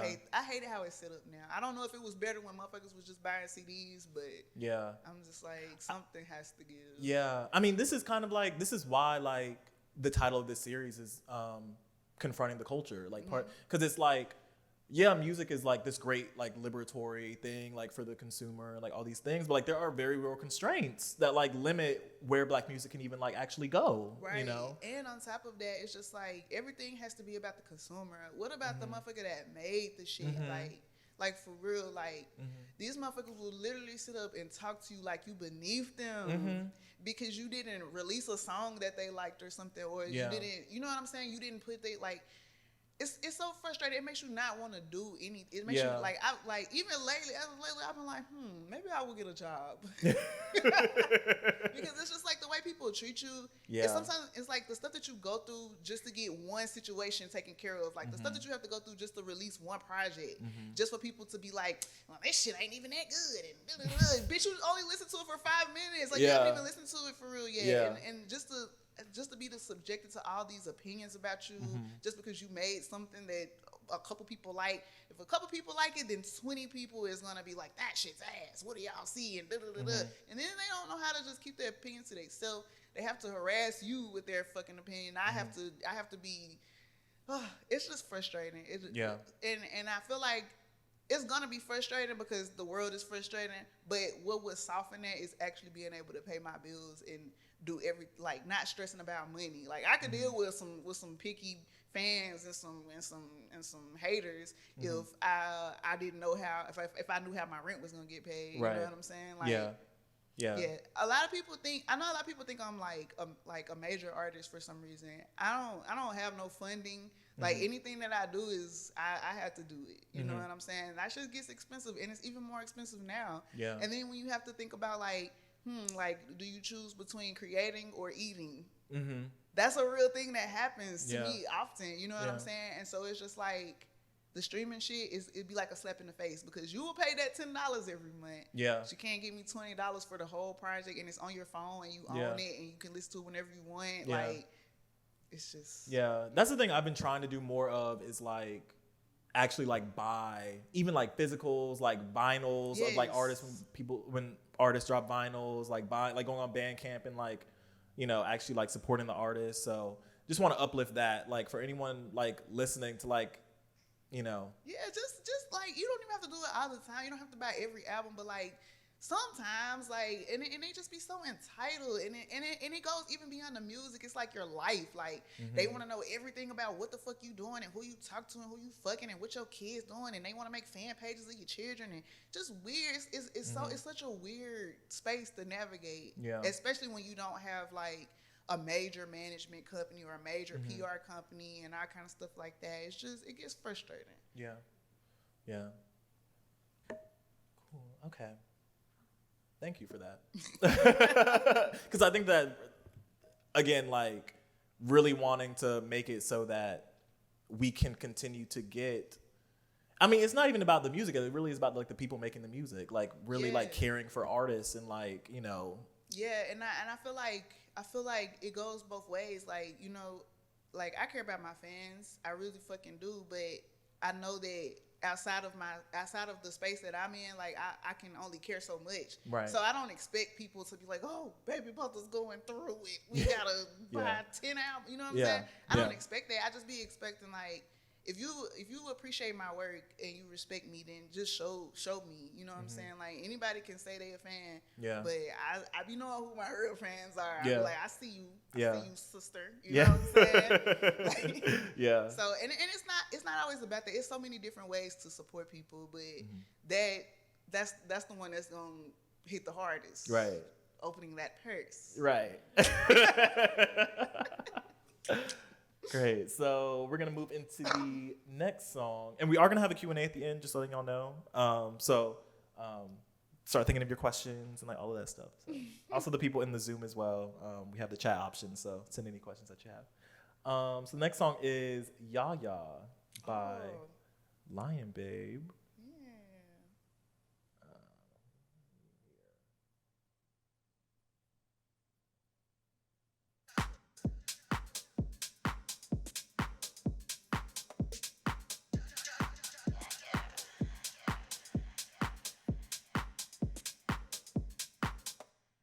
Yeah, yeah. Shake it, baby, wishy wala. Time to be like a banana. All my ladies, we holla. Yeah, yeah. Goo gaga, I'm a mama. Pray for me, Lady Madonna. Drive it low till the sun comes out. Summer, hotter than a sauna. In June, we in full bloom. Every day, stay out of the shade. I'm a life one if you wanna. Always feeling psychic, and the fellas think we like it. On it all day. Back up, better make way. Yeah, yeah. Shake it, baby, wishy wala. Time to be like a banana. All my ladies, we holla. Yeah, yeah. Goo gaga, I'm a mama. Pray for me, Lady Madonna. Drive it low till the sun comes out. Around me moves like the breeze, so sweet. You think of me, Baby, all mother, yeah. He wanna tap it, he like the way I be rapping. I'm a killer, catch a body, little reaper. He know I'm snatching. Can't too many flip it. I'm a planetary vision. Only see me at night. I sparkle, I glow, I glisten. I'm dripping, but then I'm dipping when the sun up. Let them lick it, gave them extra life. I'm his little one up. I can change the weather, force of nature. Hurricane below the navel. I ain't got her, but I wanna, and I'm gonna, cause I'm able, yeah. yeah. Shake it, baby, wishy wala. I should be like a banana. All my ladies, we holla. Yeah, yeah. Voodoo gaga, I'm a mama. Pray for me, Lady Madonna. Travel low till the sun comes out. Yeah, yeah. Voodoo gaga, I'm a mama. Pray for me, Lady Madonna. Travel low till the sun comes out.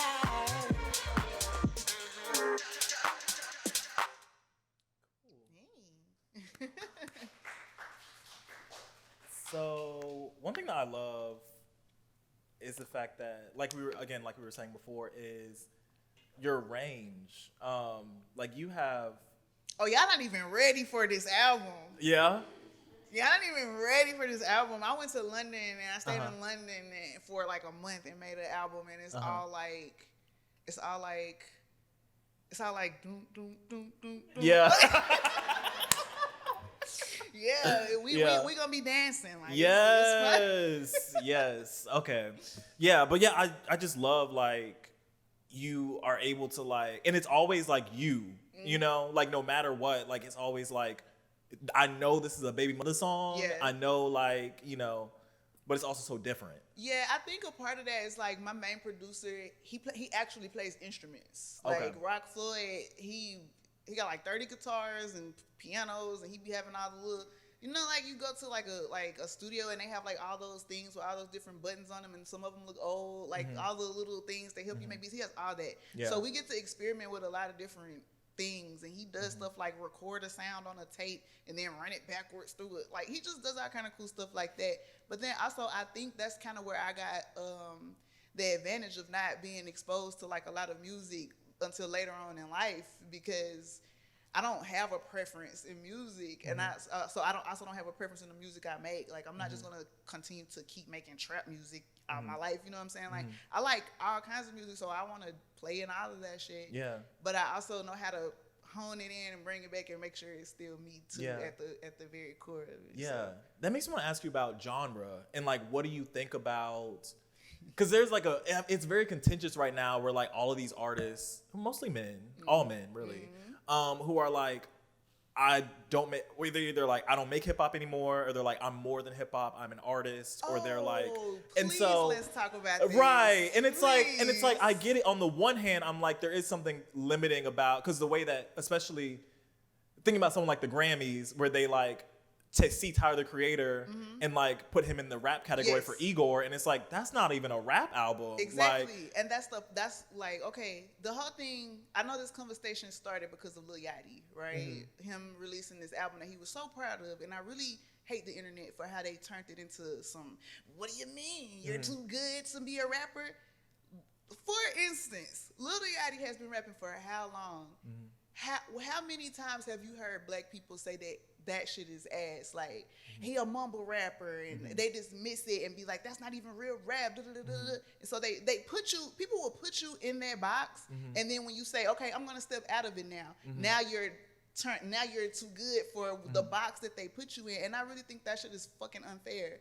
I feel like everybody should be able to step out of where they started at and grow and bring things back in. You know what I'm saying? I don't think people that say stuff like that want to stop rapping, and I don't think that they think that they are above rap. I think that they are just saying like, okay, I've watched y'all put me in this box for so long, so I'm gonna show y'all what else I can do. And anybody who be taking that shit personal, something is wrong with them. It's like people want to be mad. You know what I'm saying? Like you see somebody getting very excited about doing something that they usually wouldn't do, something different. You see somebody trying something different and they're excited about it, and they're like, hey, I'm doing more than what I was doing before. How's that a bad thing? It's not shitting on rapping. It's just that y'all the ones make it seem like rap is the basic bottom of the barrel thing. Y'all the ones make it seem like he wasn't even good at what he did in the first place, and he was just getting by. So now he's trying to prove something to himself. I get in those vibes sometimes where I feel like the album that I just made, it was like I just feel like I need to prove something to myself, because I feel like I was making the same shit over and over. yeah. I don't think people care because they be so ready to get mad or get offended by somebody doing something that's personal. That was personal. That wasn't for anybody to criticize Yachty for saying, or anybody else who says that. Yeah. You know? And it was a good project too. It's got to grow on me some. Okay. It's got to grow on me some. But I respect the effort to, you know, to step out of your comfort zone. Like, more people should. It reminds me of, like, back home before I started, like, rapping and taking it serious. It's just like, once I started getting out there, and it's just like you see people doing stuff, and then now that you're doing something that's different than what you was doing before, people will try to tell you that you think you better than them. You know what I'm saying? I used to have a friend, and this was a girl that I used to go to her house and record music all the time. But then I started taking off, and I don't know what she wants to do with her life, but she started, like, shading me, like, being like, bitches think they so smart, and like, sorry, I'm smart, but do you want me to be dumb? Yeah. Like, when I hear people say these things, I'm just like, so what do you want from me? Like, do you want me to stay the same? Do you not want me to grow as an artist? Do you want me to keep making the same shit over and over? I get irritated sometimes by people who listen to me in my earlier days when I was the worst, most depressed person ever, and they be like, I used to like Baby Mother, but I can't relate to nothing she be saying. I'm sorry that you still miserable. Right. But I can't stay miserable with you. And I don't think if you, like, it's cool to not connect with the music, but you shouldn't be trying to clown me for it because you know what I'm saying? Yeah. That's how I feel about the whole genre thing. I feel like everybody should tap in with other things because I feel like you can't grow. You can't grow. You're always going to be making the same shit unless you step out of your comfort zone. And I really just think that shit's some bullshit. Yeah. Yeah. Cool. So coming down to our last couple. Oh Lord, not all my things up. Okay. To our last couple things. If you could collaborate with anyone, dead or alive, who would it be? That's a scary question. I don't know because the obvious answer for me would be Bjork, but I don't even know what the fuck would happen. Like I would love to do a song with her, but what would that sound like? Like I'm so curious how that would work. But I'm gonna be a nigger for a second, and I'm gonna say Future. He's my favorite. I'm a little terrified though because I've noticed one thing I've noticed about Future. He doesn't give girls his best features. I've noticed that he kind of like gets lazy when he gets on songs with girls. I don't understand why he does that. But he is in my top 5, and I would love to do a song with Future or even Young Thug. Probably more Young Thug than Future, actually. Yeah. Those and Bjork. Yeah. Nobody tweet that so she can actually do it. Don't at Future. just let it happen naturally, and if it never happens, then. But it would be a banger. Yeah.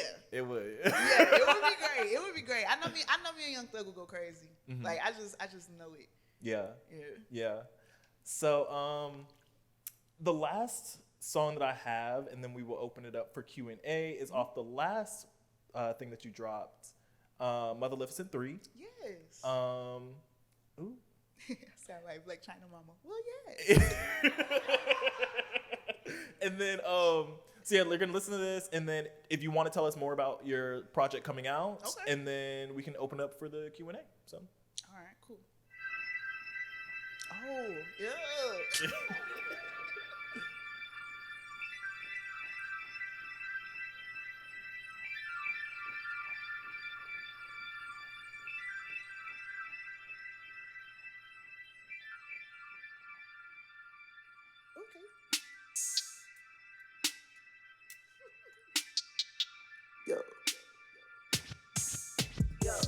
This that shit, funny, I'm just that bitch. 13 inch, I feel she flinch. If she thirsty, I'm a quench. Yo, leave a stench. Body bag, I'm dig a ditch. Wipe them out, no witnesses. Start them up, no businesses. Yo, bitches love to talk. Air them out and cut them out. Feeling oyster, grab the chalk. Shooting spree, let's have a bow. Shopping spree, and I'm copping it out. Bad bitch life, we did all at the mile. Blood on my bottoms, I'm giving them model. She pop like a bottle, I'm here for the brow. Matter of fact, I ain't fighting that dog. I'm the money, my burner, I clinic. I run it like stunning, my plate is bunny. I pull up with that stick, shoot you out of your dick and your piss like some fucking deodorant. If a bitch got a problem, she better pull up with a pencil, some paper, and solve it. Automatic, ain't nothing revolving. I'm a goddess forever evolving. Using nothing forever dissolving. I'm so sorry, I paid for the coffin. Smoke a bitch in the woods out of coffin. Yo, bitch, I'm hot. Use a bug, you gotta die. Pistol pretty, so am I. Pistol pretty, so am I. Bitch, too. Yo, I'm pretty girl, yeah. Pretty girl, damn, yo, pretty girl, yeah.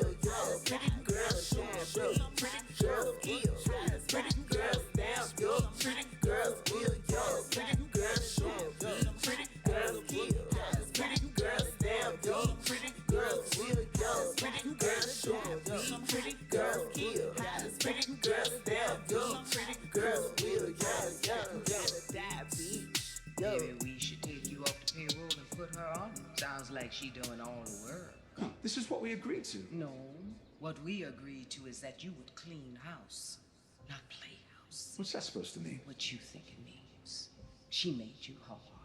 You went soft. You in love with that sorry witch. Bullshit. Bullshit is right. You're supposed to be ridding me of my enemies. Instead, they're mouthier than ever, showing up on my doorstep, disrespecting me, digging up my enemies. When I plant a fat-ass cracker bitch, I expect her to stay planted, not come back up like goddamn ragweed. Yo, this that shit, funny, I'm just that bitch. 30 years, I still she flinch. If she thirsty, I'm a quench. Yo, leave a stitch. Body bag, dig a ditch. Wipe them out, no witnesses. Start them up, no businesses. Yo, bitches love to talk. Air them out and cut them out. Jillin' oyster, grab a chalk. Shooting spree, let's have a ball. Shopping spree, and I'm copping it out. Bad bitch like me, I let them out. Blood on my bottles, I'm giving them out. She pop like a bottle, I'm here for the ball. Matter of fact, I ain't fighting it out. I'm the money, my burner, I got running like sunny. My plate is bunny. I pull up with that stick, shoot you out of your dick, your piss like some fucking deodorant. If a bitch got a problem, she better pull up with a pistol, some paper and solve it. Automatic ain't nothing revolving. I'm a goddess forever evolving. Using nothing forever dissolving. I'm so sorry, I pay with the coffin. Smoke a bitch in the whip, got a coffin. Yo, bitch, I'm high. Use a bug, you gotta die. Just the prettiest on my mind. Just the prettiest on my mind. Good too. Yo, I'm pretty girl. Pretty girl. Damn, yo, pretty girl. Pretty girl. Pretty girl. Pretty girl. Damn, yo, pretty girl. Pretty girl. Pretty girl. Pretty girl. Damn, yo, pretty girl. Pretty girl. Pretty girl. Pretty girl. Damn, yo, pretty girl. You gotta die, bitch. Yo. Yeah, that shit is so hard. Oh my god. Thank you. My boyfriend produced that one too. He produced that whole tape actually. You want to give him a shout out? Yeah, shout out to my baby fly Anakin. I love you. I'll see you tomorrow. So can you tell us about your next project coming out? Yeah, so my next project coming out, I'm hoping I'll drop it for Halloween, and it's called Sleep Paralysis, and it's so fun. It's so fun. It's definitely some hip hopper, some kind of tracks on there, but most of it is like I went to London once, and I went out and I heard this song called Battle by this artist named Lane, I think is his name. It's like you do.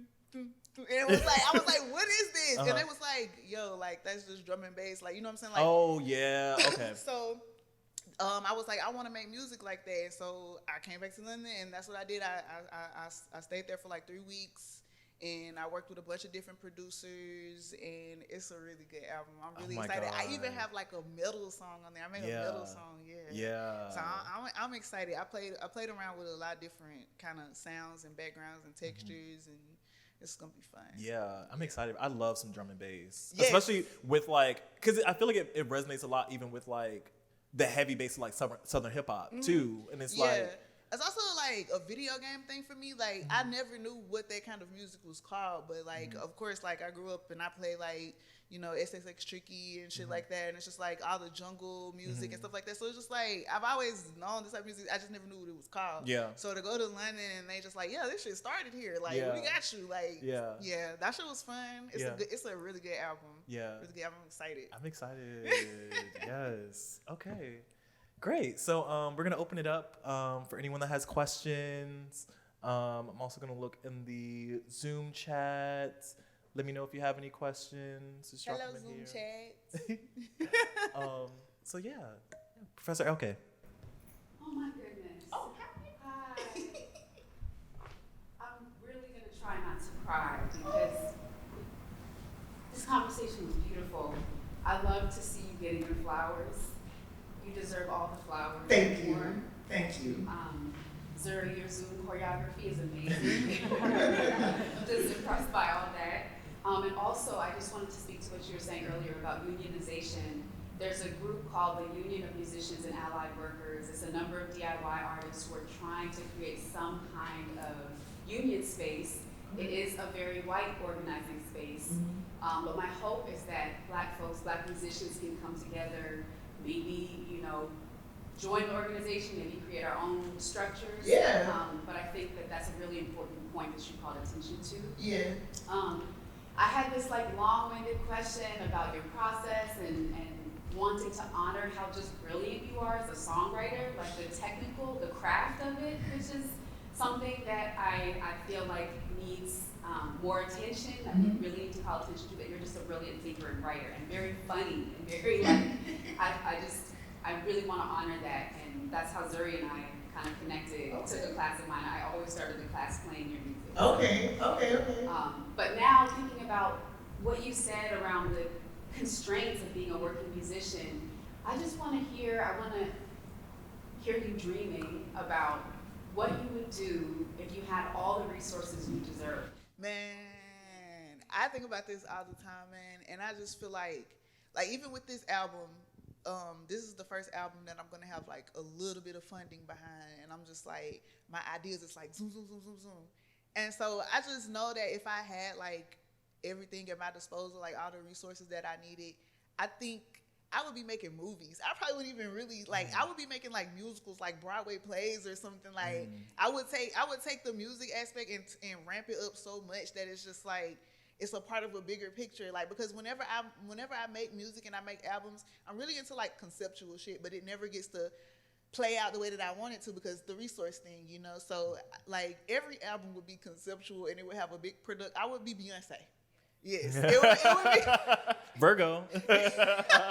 It would be giving Beyonce like full-on short films, movies. Like, yeah, I would. People would hate me because I would make everything I do a big fucking deal. Like, yeah, for sure. No problem. Thank you.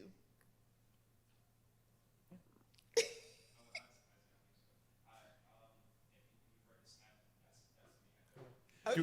You want to say your name? Keziah. Okay, my daughter's best friend name is Keziah. Okay. Do you mind using that to also people come from here? Sure. Hi. So yeah, my name is Keziah. I go to Brown. I'm a junior. I study computer science, Africana, poetry, spoken word. I just got into making music. You're awesome. Jesus Christ. Like this is so cool. This has been so cool. And the whole time it's been a surreal experience for me because my mom passed recently, and I've just been like, damn. Why you just got that same like fire and like loving like vibe? I'm like, damn, you just love you just have a person that just like love to have fun, and I see that, and it's like we need more of that. Oh my goodness. Anyway, my question is like, as somebody who's like getting into music, specifically hip hop. I grew up and rap. I'm from Brooklyn, and like I rap and produce my own beats and stuff. But like as somebody who's like at the very beginning, like for somebody coming up now, like what advice should you have for like whether it's stuff like distributing, whether it's like how to like do shows or like how to like gain traction, whatever it is, making music, like advice to a new artist? I feel like sometimes when people ask me this question, especially now, it's kind of like out of my, I don't know. I don't be knowing how to answer this question because the internet is so different from when I first started. Like back when I first started, it was like everybody want it to be different, but now you kind of have to like fall into like this mold kind of.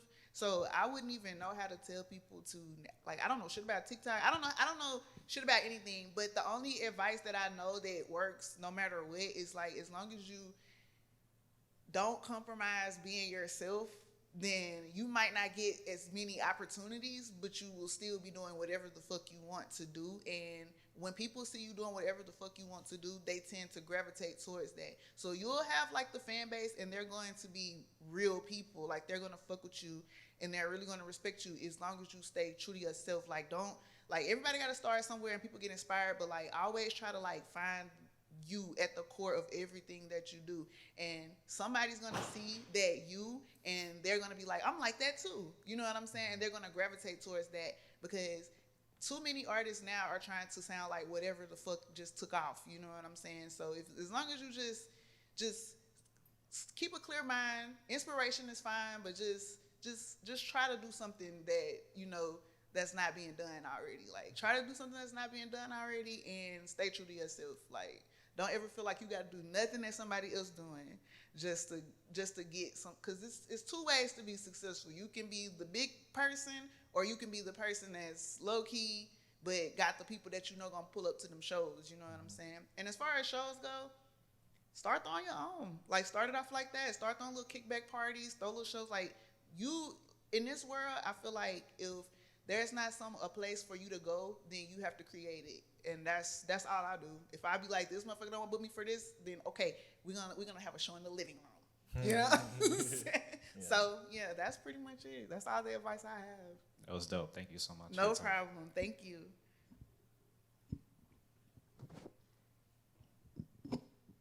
Any other questions? Yeah. So your flow is crazy. Thanks. And I think like just like, you know, New York rap shit, just what got you into rapping, and then how'd you start, like your writing process, if you could just like go into that a little bit. Yeah, so I just always have written poetry. Like, I'm a poet at heart, yeah. So when I was little, like, I think one of the first big situations of me getting in trouble is I wrote a poem about this girl that kept bullying me.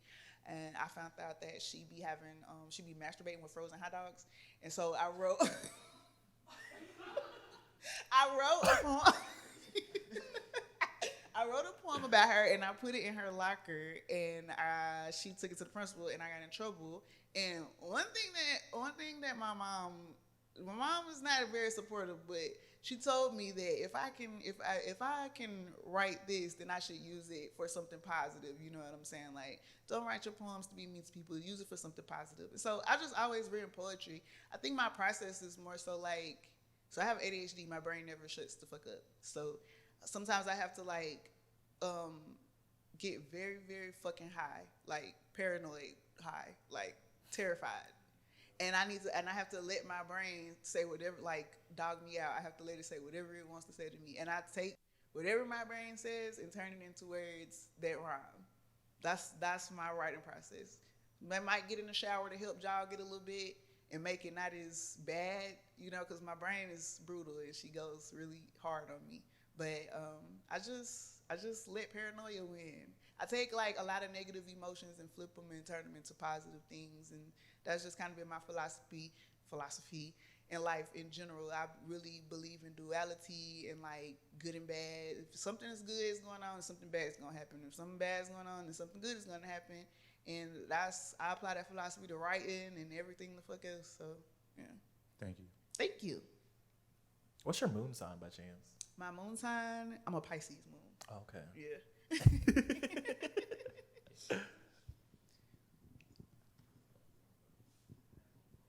Oh, that's what that is. What?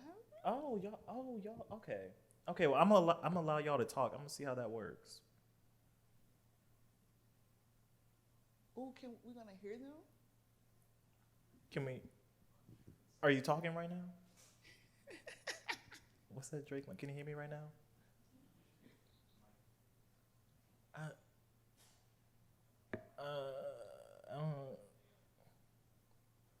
No, they're not muted. Do you want to drop it in the chat? Because it looks like we can't hear you. Oh, no. Was that? I think we hear her. Wait. Are you talking? You can. I can hear, but Yeah. it's not loud. Yeah. Yeah, if you're talking, we can't hear you. So maybe talk louder or throw it in the chat. But thank you for being here. Also, I recognize your face.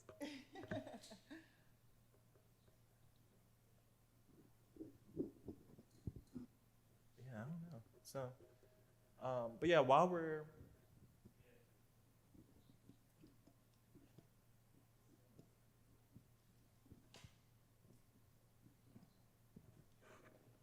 oh, the chat's disabled.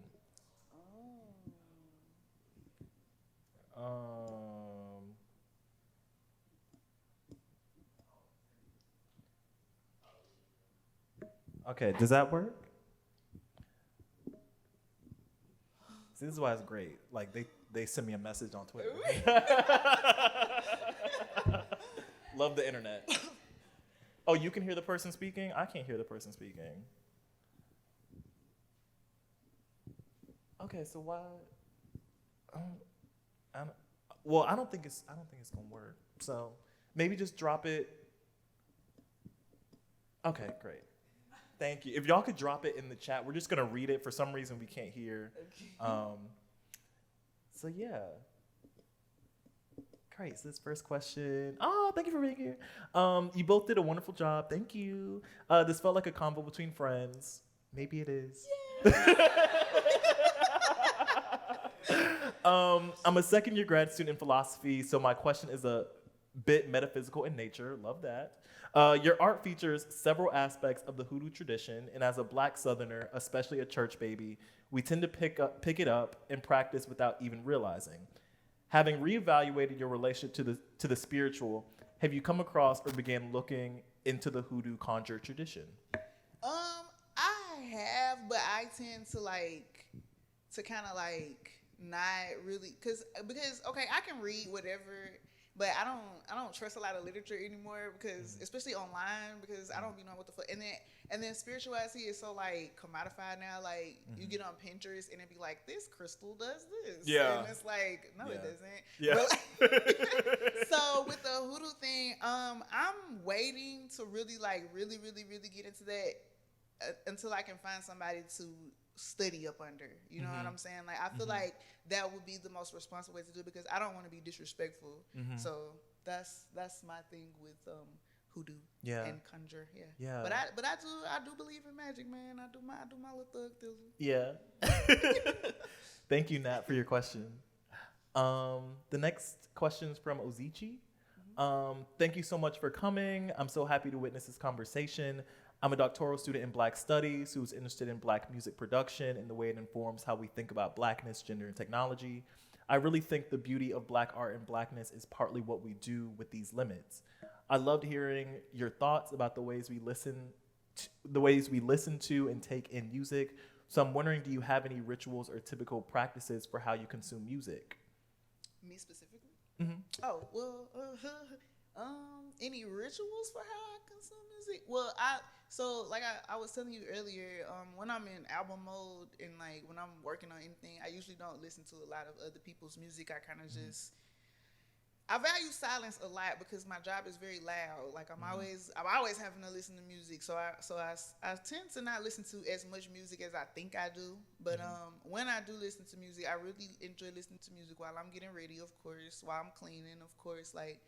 Those are very ritualistic times for me to listen to music, and I have certain playlists for certain things. I have a playlist that I listen to in the morning that starts off classical and then gets into the ratchet shit. So by the time I'm in the shower, I'm twerking. Yeah, you know what I'm saying? Yeah. So I try to be kind of more. I make playlists for whatever mood or whatever I have to go throughout the day, because I do believe that music can have a direct effect on your day, your mood, all kind of shit like that. That's the only rituals I really have with consuming music, is when I listen to them and what kinds of music I listen to during certain times. Yeah. Great. And then also, how might digital circulation change Black listening practices? How do you think? Like the streaming thing? I think that's what. Yeah. I feel like with the whole digital era of music and the way people consume it, I think it makes people have the shortest attention spans. Songs now are not longer than even 2 minutes long anymore. So everything has to, cause everything is moving so fast. You have to move fast. Not only do you have to make songs that's short enough for people to give a fuck about the whole song, but you also have to release consistently, or nobody's gonna care about you unless they really care about you. But that's also another way to weed out fake fans. It's don't drop for a while, go away for a while. Yeah. I mean, Frank knows what he's doing, I guess. As a Frank stan, I had to throw that in there. That's my other personality trait, is being a Frank Ocean fan. Sydney, did you have a question too? Yes. Okay.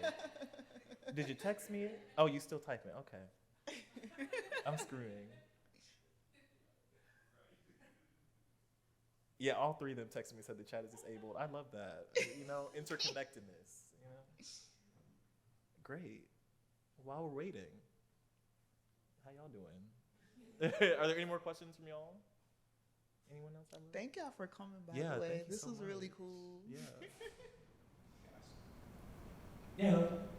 How do you for features or collabing with artists, like how do you go through that process of just people you vibe with, and like I guess how does that look for you in the past? I only work with my friends. Yeah, like I feel that. It get weird in the feature space because I mean you see it. You see what's going on with the girls now. They can't do a song with this person or they don't like this person. Then you can't do a song with this. It's nothing is like everything is like this like fan club now. Everybody's a part of a militia. You either on this side or that side. But even before shit got weird like this, it's just like you do a song with somebody and people automatically group y'all together like y'all best friends. Like and that's weird to me because I don't be knowing a lot of people. When I first came into this shit, I was one of those, I was so eager. I wanted to work with everybody, especially because like I started making music during like maybe like the tail end of like the blog era. And then like from there became like this like all of a sudden everybody cared about female rappers because I remember a time where I used to hit niggas up for beats and they'd be like, you're a girl. So you know what I'm saying? So but then all of a sudden everybody wanted to start working with female artists and so you know, I was excited because I was like, finally, our time to shine. These bitches are mean, and they will act like, you know what I'm saying? They'll sit in your face, especially if there's a camera involved or you know just for the sake of shit. But that's just me being a Southern bitch. Like I'm very like I think everybody's my friend. I'm just like oh hey I want but it's not like that. So I just tend to work with people that are my friends. Like I really prefer to work with people that I know personally because then also these days you never know. A week from now you do a song with somebody and then a month later they raping people. So it gets scary out here. I just work with people I know. Yeah. Yeah. Do you want to like who are you like listening to kind of like right now? Who am I listening to, man? Zaloopers just dropped the album. I'm always listen to Z because he's very, very entertaining. My friend Nakel. I listen to my friends. My friend Nakel Smith. My boyfriend's album's getting ready to come out, but even still, he dropped the album last year too that I still listen to. I really like Pink Seafood. Really love Pink Seafood. I love Pink Seafood. A talent. Like, he goes hard. Talk about genre, like all of them. Yeah, you know, I've been friends with him since I started dating my boyfriend because he's my boyfriend's friend, and he played Afro Punk with the same day, and that was my first time seeing him perform that kind of music, and I was like, whoa, like he really gets into it. Like he's not scared to try shit. I really admire him. Yeah. So those were the people I listen to. Ice Spice. I like Ice Spice. I've been listening to Ice Spice. I like that EP. Yeah. Gangsta Boo. Yeah. You got a little gangsta vibe. Gangsta Boo. Yeah. And then I think that might be it for real. I like I said, I'm in album mode, so it's like I'm you know I miss Young Thug. He's not gonna give us anything for a while, so. Yeah, there's that. Keed, Little Keed, his posthumous album dropped. It's good. Yeah, that's really it. Yeah. Cool. Yeah, I said I ran into Pink Seafood. Oh, Shy Girl. Yeah, Shy Girl. I ran into Pink Seafood 2 weeks ago when we was in New York. And I was like, we got to get you here. Talk about, if anything, just D'Angelo. Like, he needs to come here. Yeah. He's a sick individual. Like I really like what he does. Yeah. Okay, Saneet. Hello. First off, thank you so much for this conversation. It's been such a replenishing time. I'm glad. My question is related to your earlier point about how each of your albums is conceptual in nature. I'm always drawn to how people can communicate the same idea concept in different mediums. When I think of your music, especially your music videos, the visual and the auditory, the two complement each other so well. Is there a music video that you feel like the visual and the audio go particularly well together? What did your creative process look like for that project? How do you put them together? And what does that rewriting process look like for you? Okay. Thank you again. So I feel like my most true to self music video is Dancing on a Date. And I guess like my process with that video was really just like I'm so petty, man. Like, so the guy in the video is my ex-boyfriend's friend. And so I used him intentionally. He was the love interest in the video. That the person that I was talking about in the song, his friend is in the video being the love interest, and I murder him in the video. Yeah, I feel like that's probably the most accurate one. And I don't even know how I came up with that. Honestly, him volunteering to be in the video was kind of like just some random shit. Yeah. And it went from there. It was like, oh, okay, now I can be petty. You know what I'm saying? And the whole concept of the video was really more so like on the people who shot the video. I have a friend named Kim, and he has like a collective called Human House, and they're from New Orleans. Okay. And they do everything. When I say like in the That's on the Dick video, the outfit I had on, some girls just made it. They came down here to Chattanooga in a minivan, like a bus, and they had sewing machines and everything, and they made my hat. It's a scene in the video where my hat catches on fire. They sprayed the hat with hairspray and just lit it on fire for the shot. Like a lot of the like details that they came up with, I kind of like gave them the idea, the vision, and they kind of like expanded on it and made it what it was. And that's one of my favorite videos, and I feel like that's the most accurate video, true to like as far as the aesthetic of the video and the song that go together. Yeah, that's the one. That's my favorite video of mine for sure. Cool. All right. Do we have any last questions from the crowd? Cool. Well, I want to thank you again for being here. I want to thank you all for being here. This has been really cool. Oh, that's what I meant to do. So this all started. This is the tweet that started it all. Oh yeah. September 23rd, 2022, from London, England. Yeah. Yes, I was literally in London. Yeah. I definitely remember this conversation, but I didn't know that it was gonna come. So thank you. Yeah. So it's just really cool to again like have this happen. So I'm just glad that you all could be here to partake in it. And so we're gonna be having the last part in the series next week. We're having Kia, Keiyaa, Kia. She's gonna be here to talk about her artistry as well. And yeah, that's gonna be at 7 p.m. next Saturday in Andrew's house. It's house. Yeah. But yeah. Oh yes, follow Decipher at Deciphered Notes. Let me pull that. Deciphered Notes. DECYPHERED Notes on Twitter and Instagram. We also have decipherednotes.com where you can see some of the past edition that we have. The website is going to be renovated by the end of summer. So with like the new journal that we have dropping at the end of this semester in late May. So also be on the lookout for that. The theme for that is confrontation. Love that. Right. So, and we have a lot of cool writers, a lot of cool artists, some of them being here. So, yeah. So, thank you all.